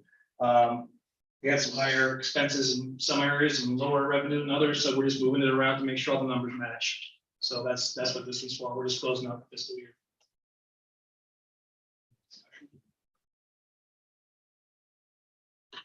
In favor? Aye. Opposed? Carried. And Seaver, report. Congratulations on your win, by the way. It was a good one. So I'm going to go through the statistics with you rather than go through every chart and every graph. What I'd like to do is direct you to a couple of high points, things on each page that I think would attract your attention. Things I want to brag about a little bit, things we may be concerned about. That's where we are. On page 1, you notice our referrals were way up for January. We had 416 referrals in January, as opposed to less than 300 in December. And we have no idea why. There were just a lot of referrals that month. I'm hoping it's an outlier and it comes back down for the following month. If you look to the bottom of the page where it talks about safety checks completed on time, the last time I spoke to this board, I had this and I mentioned that it was at 97%. I can't report on January's yet because the state hasn't released that data yet. But I would like to point out that we found out that 2 of the 3 safety checks that were missed that brought our numbers down were actually transfers in from Franklin County that were already late when we got them. So we only missed 1. So that number should be 99%. I just want to give credit where credit is due on that page. We're still trying to determine why we missed 1. We're tracking the ones that we missed to try to figure out if there's a pattern here and get better at that. I want that to be 100%. Moving on to page 2. Topic that we've all talked about, CPS caseloads are remaining stable at 12. We're keeping it down under that 15 mark. That may increase due to vacancies, but I'm anticipating that doesn't increase too terribly much. And we closed 120 cases in January, so the staff were really working. Moving on to page 3. We are down to 257 kids in care right now. At this time last year, we were at 311. So it's a 24% decrease in the number of kids in care, and I think that trend is going to continue. I attribute that to our work with the the district attorney's office, the county attorney's office. I'm having one of those days. County attorney's office and my own adoptions unit working to get these kids where they need to be. Also, I would like to add that in the month of January, we added 0 kids to foster care. So that was a good month. We're getting more preventative services in place. Moving on to page 4. All right, here I'd just like to point out our caseloads and foster care preventative services are staying the same. At 11, we have had some vacancies. We've had some folks out with COVID, et cetera, but we're able to keep those numbers stable. On page 5. We had 9 adoptions in January, which is outstanding. Again, thank you to the county attorney's office and to my adoptions unit. They're doing tremendous work right now. We've had 37 adoptions since August, so that's outstanding. I think that it really speaks to the partnership we have now, not only with the county attorney's office, but with the new judge that we have on the bench. More than half of our foster care placements, if you look at the chart, foster care placements, more than half are in kinship situations, which we think is good. We're trying to get that number up. In the bottom chart, our hours of supervised visitation increased, and the hours provided by the children's home decreased. So we're actually taking on more of that burden ourselves. We're able to fill a bigger position. Kind of trying to shift that. towards this. Page 6. Our new homeless placements, for some reason, dropped. We had 116 in December and only 64 in January. Kind of a precipitous drop. It is still well ahead of where we were last January or the January before that. With new homeless unit, we're in operations now for a couple of weeks. They're gathering data. I'll have more information for you later. I did send you all an email, if you all saw it, regarding the homeless placements. I'm completely losing my train of thought. The rental. Thank you. I'm having one of those nights. I don't know why. So the question was, if you have somebody who's coming in that's receiving rental assistance, can we make sure that that goes directly to the landlord? Of course, and as I indicated, I thought possibly we could change the plan for those people who are on TA that are working in that area.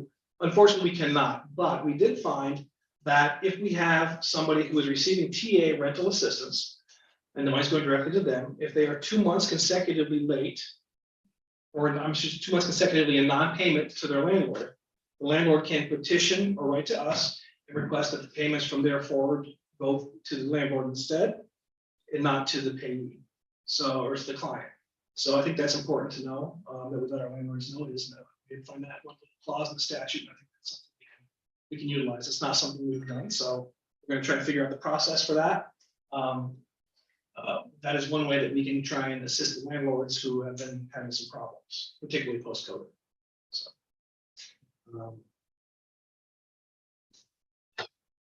moving on from the homeless placements, the only thing I want to say on this page is that the state, if you saw the proposed budget, the state has either raised or left level our funding levels in all our programs pretty much. They have raised the amount available for adoption subsidies, and they've raised the amount of foster care block grant. So we are not anticipating anything negative coming in those areas. So that's good news, depending on how the budget finally shakes out. Page 7. Things don't usually change much in child support. Our petitions are slightly up. Collected somewhere in the area of $870,000 in the month of January, which is right around average. We had a higher than usual month in December. On page 8, our eligibility program. So we had increases across the board in TA cases, in SNAP, and medical assistance cases. And while the numbers here on this chart show that the HEAP numbers were down slightly, I don't think that that's accurate, because I have another chart that's going to give some different numbers here that I want to bring your attention to coming up. We have seen with the colder weather and with some of the other changes in eligibility, a lot more applications for a lot more programs. So that also goes to medical assistance programs. On page 9, everything pretty much stayed the same. There's the chart that you were requesting for SNAP by zip code. So we do have that there for you. Some of you were interested in that data. Again, 13662 and 13669 are our 2 biggest areas. We had a little bit of a change in DCAP, our Disabled Clients Assistance Program, but we don't have very many people in that, so that can just a couple of people dropping in or opting in can change those numbers, precipitously. On page 10, we did lose one child care provider. We had 61 last month. We have 60 right now. I'm not sure why that person is no longer operating. If you take a look at the chart directly below that, the Home Energy Assistance Program, you'll see those HEAP numbers. We had 3,941 new applications for HEAP and 1,478 applications for emergency HEAP assistance. So those numbers are up a bit from the month if you look at December versus January. So I need to figure out where the discrepancy is with that other chart, why the 2 numbers aren't adding up, but we did have an increase there. Excuse me, in our HEAP numbers.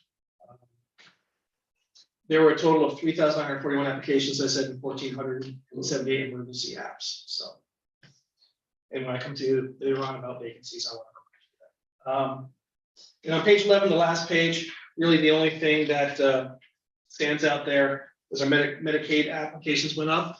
As you know, they've changed the eligibility standards and made them much higher, so we're seeing a lot more people coming in and applying. And people who have existing services are being rebudgeted, so we're pretty busy in the Medicaid section right now, so it's going to be. Questions on the stats? So I'm gonna go back to the rent for a second. You said after 2 months of not, okay, so the temporary assistance individual could get for 2 months, get it directly to them. Right. So my assumption would be it'd be at least another month to really clear it before it goes to the landlord, because you'd have to go through 2 full months of not getting rent. By the time it catches up, be a third month, which is about 25% of their revenue. So Probably so, sir.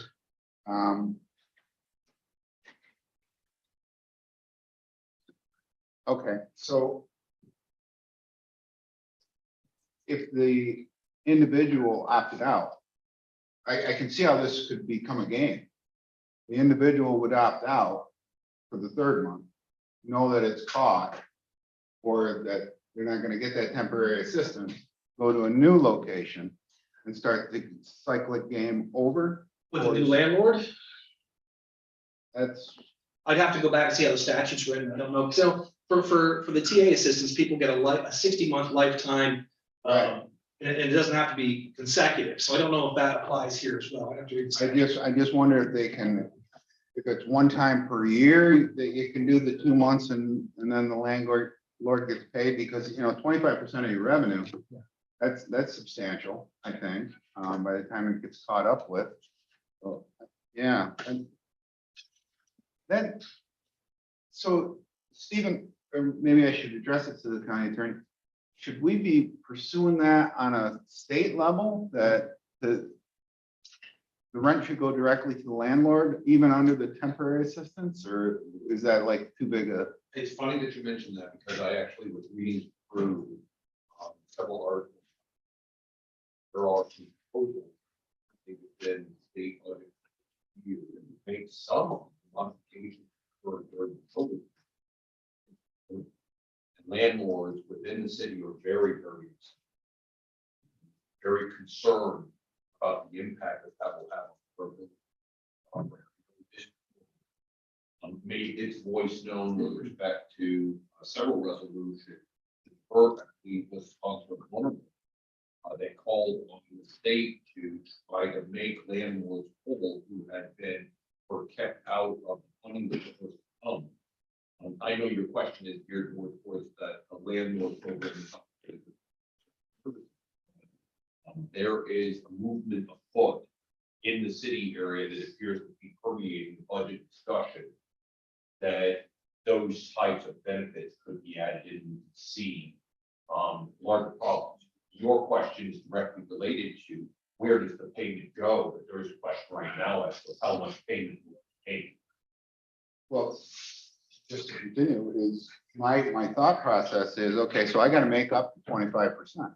Where do you make up 25%? You're gonna make it up from the people that do pay their rent on time to offset your loss.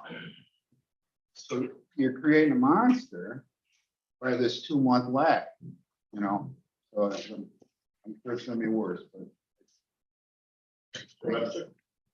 My question is, basically, where he was a little further, so my understanding is the first month, Mr. Smith doesn't pay his rent, he can't do anything about it. Second month, he gets sent his rent, he spends it again, he can't do anything about it. So the third month, you can do something about it, it's gonna take the third month before you get your paperwork done. So maybe you're gonna get the fourth month check, right?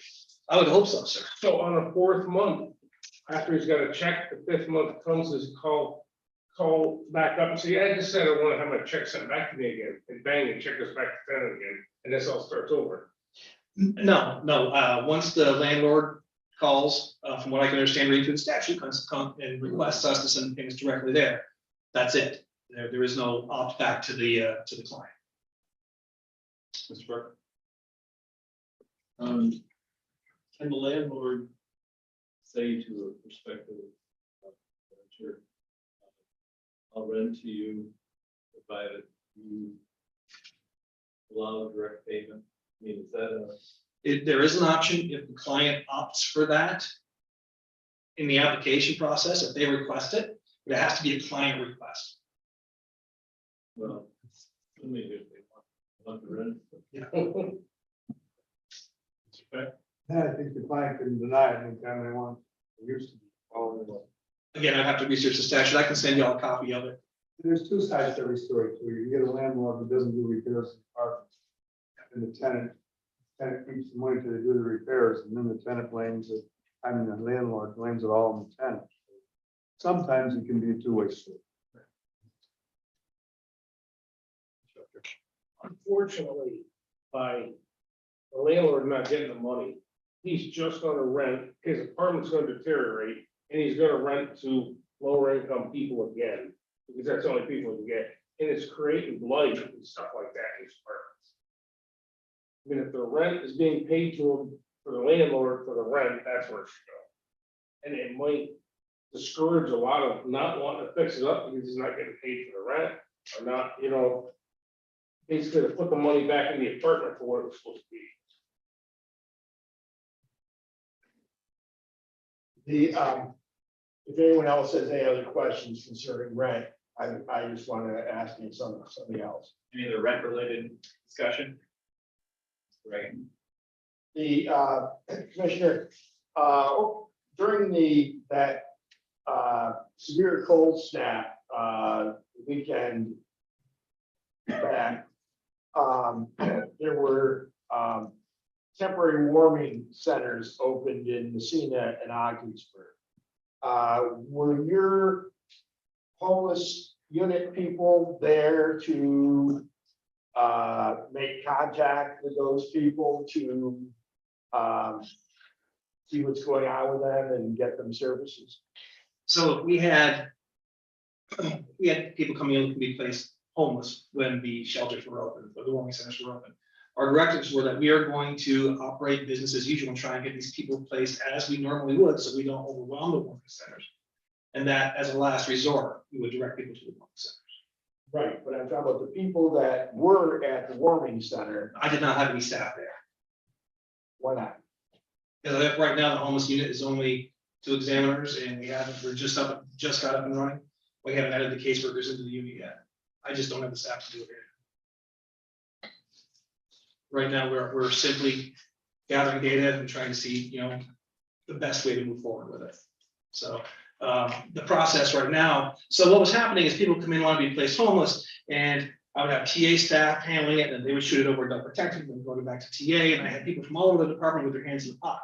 We created one unit, so I had one point of contact, and it's the same staff taking it from start to finish for the placement process. That's kind of phase A, to try and streamline the process and free up people in other areas to be able to actually do their jobs.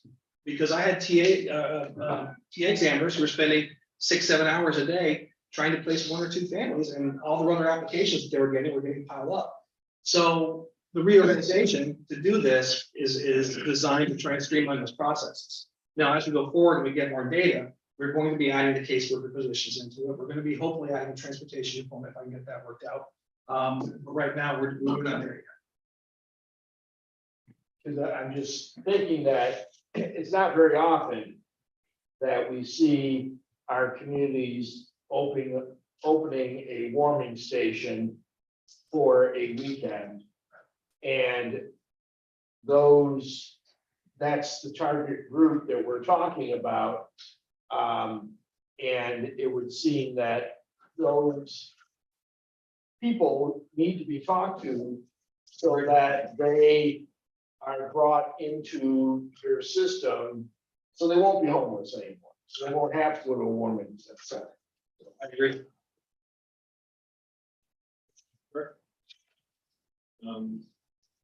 Not for you to answer tonight, Joe, but I'm wondering on page 5 of your 2 pie charts, if there's a possibility of maybe knowing what the local costs are to taxpayers for each of the categories.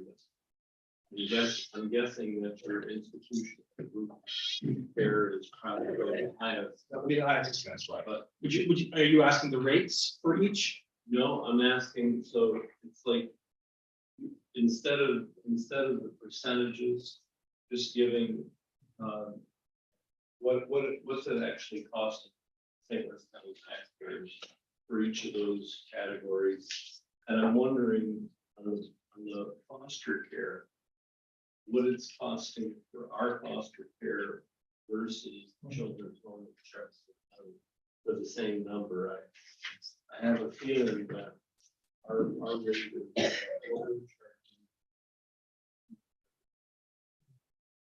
So I can get you those numbers.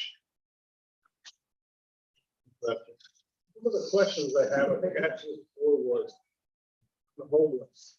They're finding percentage-wise families to individuals. I think that was something we were gonna look up. Yeah, it varies. I'm not seeing a real pattern on that.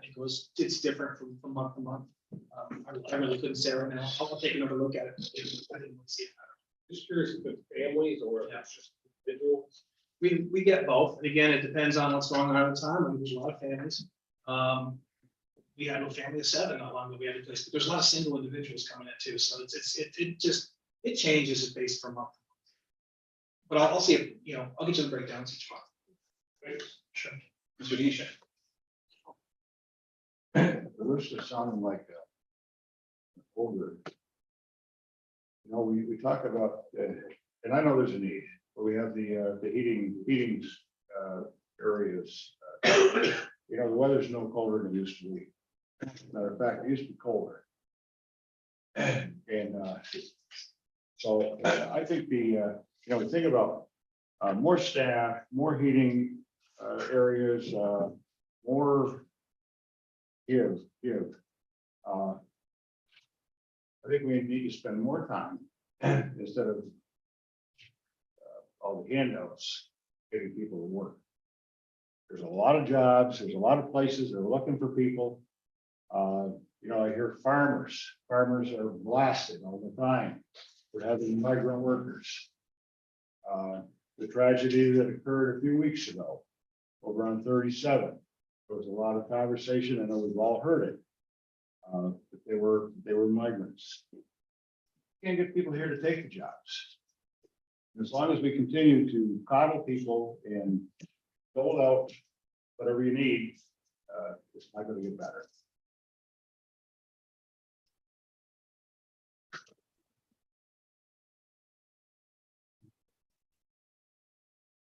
I did have a question on page 10, the key bar graph there. You mentioned the number of emergency requests. Are those, is the 1,478, is that within 33,941, or do those add together? So it's 5,613 total requests in the month. Yeah. Okay. And the previous months, I assume if there were emergency requests, they'd be shown. They just opened for emergency in January. Okay, got it. Is that something, if we look back, would we see emergency requests? I could get them In from the the previous, past. I can get them from previous. Just curious how because that will be by far the most, at least in this chart, 6 months. Just curious to see if we've hit that kind of number before. And what the implications might be. A lot of administrative work for your teams to process those. Any other discussion? Thank you, Commissioner. Appreciate your time. We have vacancy review.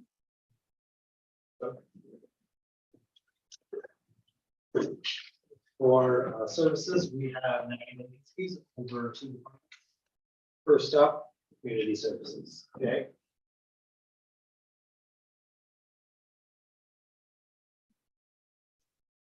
Thank you. Can you hear me? Yes, we can. Okay. So I have one vacancy authorization request, and this is a abolish and create for our special programs coordinator. We've had this coordinator in this position for a little over 21 years, and she is slated to retire at the end of May. So this position oversees the Special Traffic Options Program, driving while intoxicated, which is Stop DWI. That's a state mandated program. The Traffic Safety Program, which is grant funded, the Impaired Driver Program, the Ignition Interlock Supervision for Conditional Discharge in conjunction with probation, the Victim Impact Program, and disability parking. So 92% of this position is paid from a combination of revenue generated from fines for DWI and also the Impaired Driver Program fees, which is a class that individuals sometimes choose to take so they can get a conditional license after receiving a DWI so that they can drive to and from work. Other times they may not be eligible for a conditional license, but is mandated by the court. So we're asking approximately 1 month overlap between the finish or the retirement date of the current coordinator and the person that we would choose to bring on board to replace that current person in that position.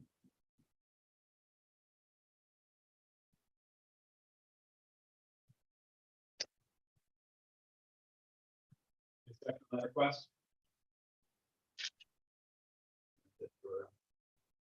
Thanks, Jay. All right, thank you. Next, we'll bring up Commissioner Seaver. Seaver.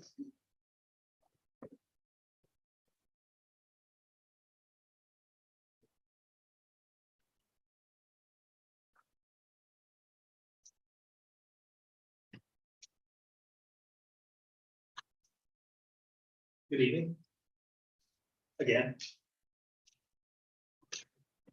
Okay. All right, the first position we have is for a clerk in Medicaid. This individual, sorry, for a clerk in reception, this individual took a promotion in Medicaid as a senior clerk, so they stayed with the department. Our reception people average about 1,148 clients per month. They average thousands of phone calls every month. They're routing everything through. They're getting a lot of our paperwork done for us, getting clients routed in the right direction, making sure that the ID numbers are generated for people's cases. Having these people out is very difficult. So I would like to request that you authorize this position. The next position is also a clerk position in Children's Services. This individual left the department, took a job at Milk in Messina. This position is basically our go-to for Children's Services, making sure that paperwork is routed in the right direction, backup for our mail runs, researching records, pulling information, stocking our supplies, basically our right-hand person. And that position is the one that's the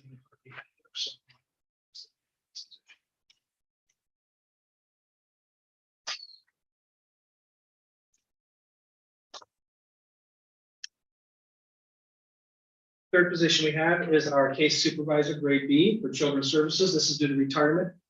Kelly Ayers served us for decades very well, has elected to retire. So we're looking to fill this position.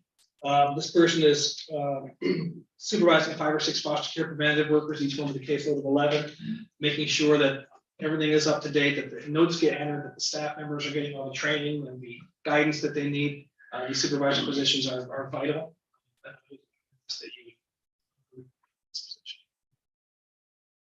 Commissioner, is there any planned overlap between filling, recruiting for this role and the planned retirement? My retirement is effective in 3 days. Okay. So no. we do have some people that we're going to temporarily shift around to try and cover.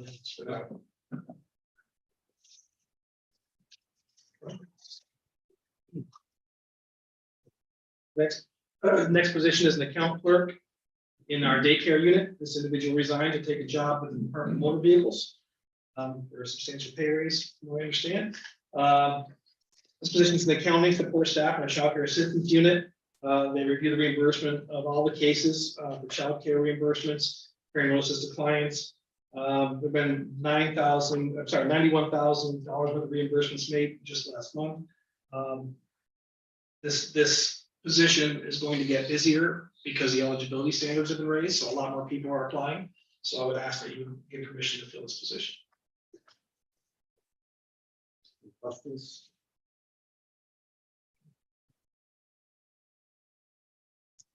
Next position is a social welfare examiner or TA SNAP unit. As I mentioned earlier, the number of cases that we're having is going up. This position is responsible for getting these processed and recertified within deadlines, making sure that everybody gets the benefits they're entitled to, and that we get everything documented so we can get the reimbursements that we need to continue to operate as well. This examiner position currently is responsible for maintaining about 27 TA cases and 330 SNAP cases, serving approximately 592 individuals. So it's a big hit when we lose one of these people. So I would ask your permission to fill this position. Questions? The last three positions we have, all in heat, I would like to talk about as one. They are two social welfare examiners and a clerk. These are temporary positions that we are looking to make permanent. Two of them, both social welfare examiners currently have incumbents in them. The reason we would like to make them permanent is because nobody wants a temporary position. It's next to impossible to fill those slots. People just don't come in. We have a total of 9 right now. So several of them are vacant. What we're doing right now is trying to convert 3 to permanent positions and see how the workload goes. And hopefully, hopefully be familiar with that. We can talk about the other 6 positions later. But I would ask your permission to abolish these positions and create them on a permanent basis. Of course, 100% reimbursable. Makes it a little easier. Yes. Commissioner, what was the justification for creating these positions as temporary status when they were created? That was well before my time, sir. So they've been temporary for For quite a while. okay. Do it for you, sir. That'll do it for me. Oh, convert to the. Quick question. Should we be concerned with turnover or is this, I know you mentioned the number of them just going to a better job? I think we're seeing a trend, not just in our department, but every department. Talking to the other commissioners, I was at the NIPO conference a couple of weeks ago. We're seeing across the board difficulty filling positions. That's why last time I talked to you, I spoke about the HELP Act that the state passed to help us hire without having to go through the civil service exam, et cetera, for a while. We're going to get our recruitment kicked up and I'm hoping to get some people in here. So my hope is that it won't be an issue. We're keeping a close eye on it, and if it is, it's necessary.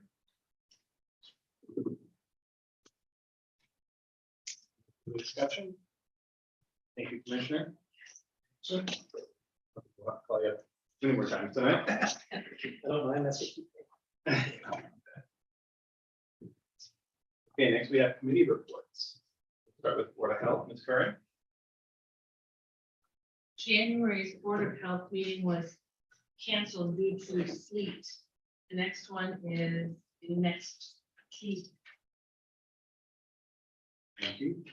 Next is CPP Board of Directors, Mr. Burke. The January meeting primarily focused on the events of November, December of last year. Very busy times for the neighborhood centers.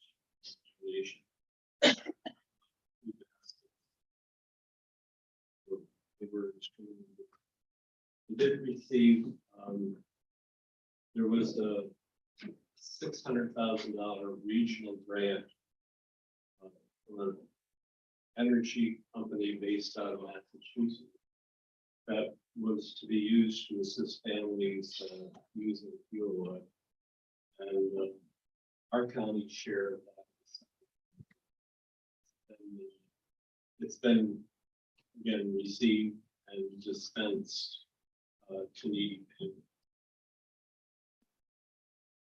I guess, most of these things are.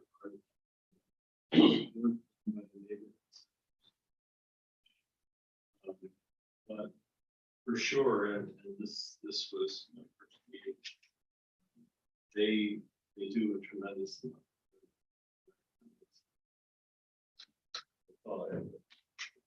Another meeting. Thank you.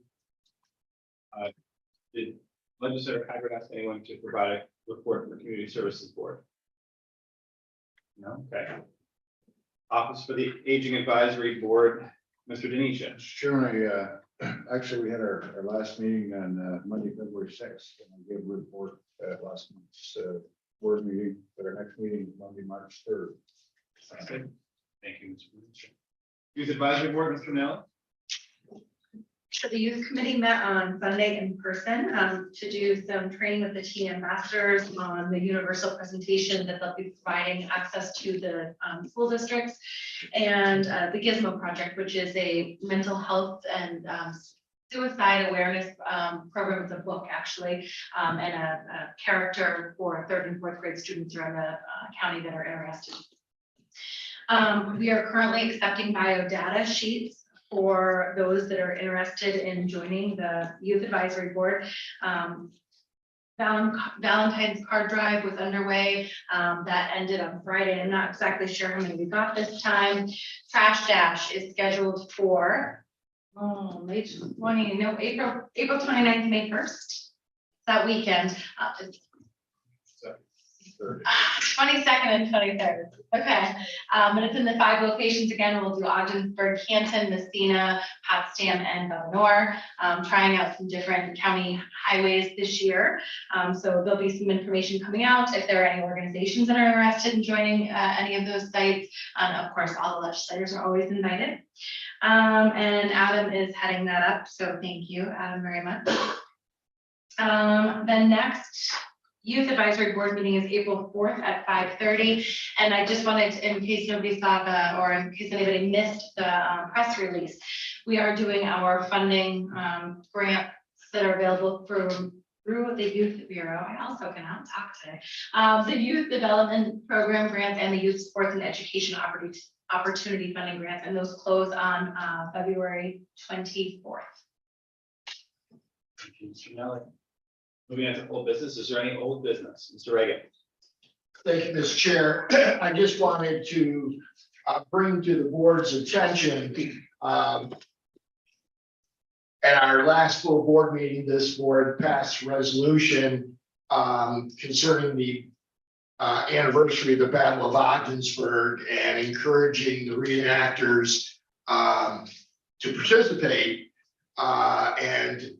I just want everyone to know that when the British invade Ogdensburg this year, they're going to face St. Lawrence County's very own sheriff, Brooks Big Wharf, who's going to be manning one of the artillery points. 210 years ago, St. Lawrence County Sheriff Joseph York was one of the heroes of the Battle of Ogdensburg when he refused to leave his post and continued standing there in the face of a bayonet charge by the British. And the British commander is so impressed by his bravery that he ordered his troops to not kill the county sheriff. And by having St. Lawrence County's own sheriff there at the reenactment participating in it, we're hoping that will send an important message to the Canadians and other reenactors that it's perfectly legal to participate in celebrating our nation's history. And I just want to publicly thank Sheriff Big Wharf for participating in this event and reenacting the role of Sheriff Joseph York, one of Northern New York's great heroes of the War of 1812. So I think that's terrific, and I think it sends a strong message and an important message to all the reenactors that it's safe to come to St. Lawrence County and participate in an event celebrating our nation's history. And plus, I'll be honest, I hope it sends a message to families in St. Lawrence County that they ought to come and see what actually happened during the War of 1812 here in Ogdensburg, and because back then many soldiers came from those communities across the county to stand there, and even though they knew they were outnumbered, to fight the British. So I commend the sheriff for sending an important message about our Second Amendment rights and about the importance of remembering our heritage. Thank you, Mr. Reagan. Thank you for your work, your help on that important event. Any other old business? Any new business? Mr. Soper has something he wants to bring forward. Yeah, the county administrator did ask me to share that Cornell Cooperative Extension of St. Lawrence County has requested a letter of support from the county administrator and the chair, supporting its USDA fiscal year 23 rural business development grant application to provide assistance in agricultural and food entrepreneurs. The proposal will address the sector's current and emerging workforce development needs. County administrator, I believe, is signed the letter, and I think the chair has his in his signature folder for tonight. Question?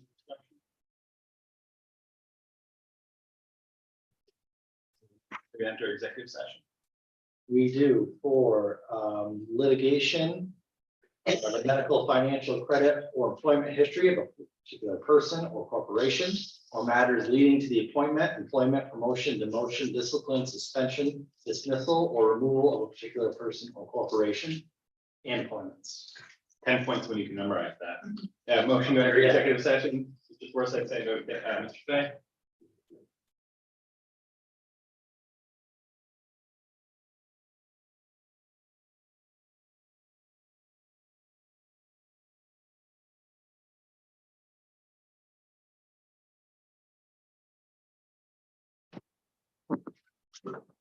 Huh?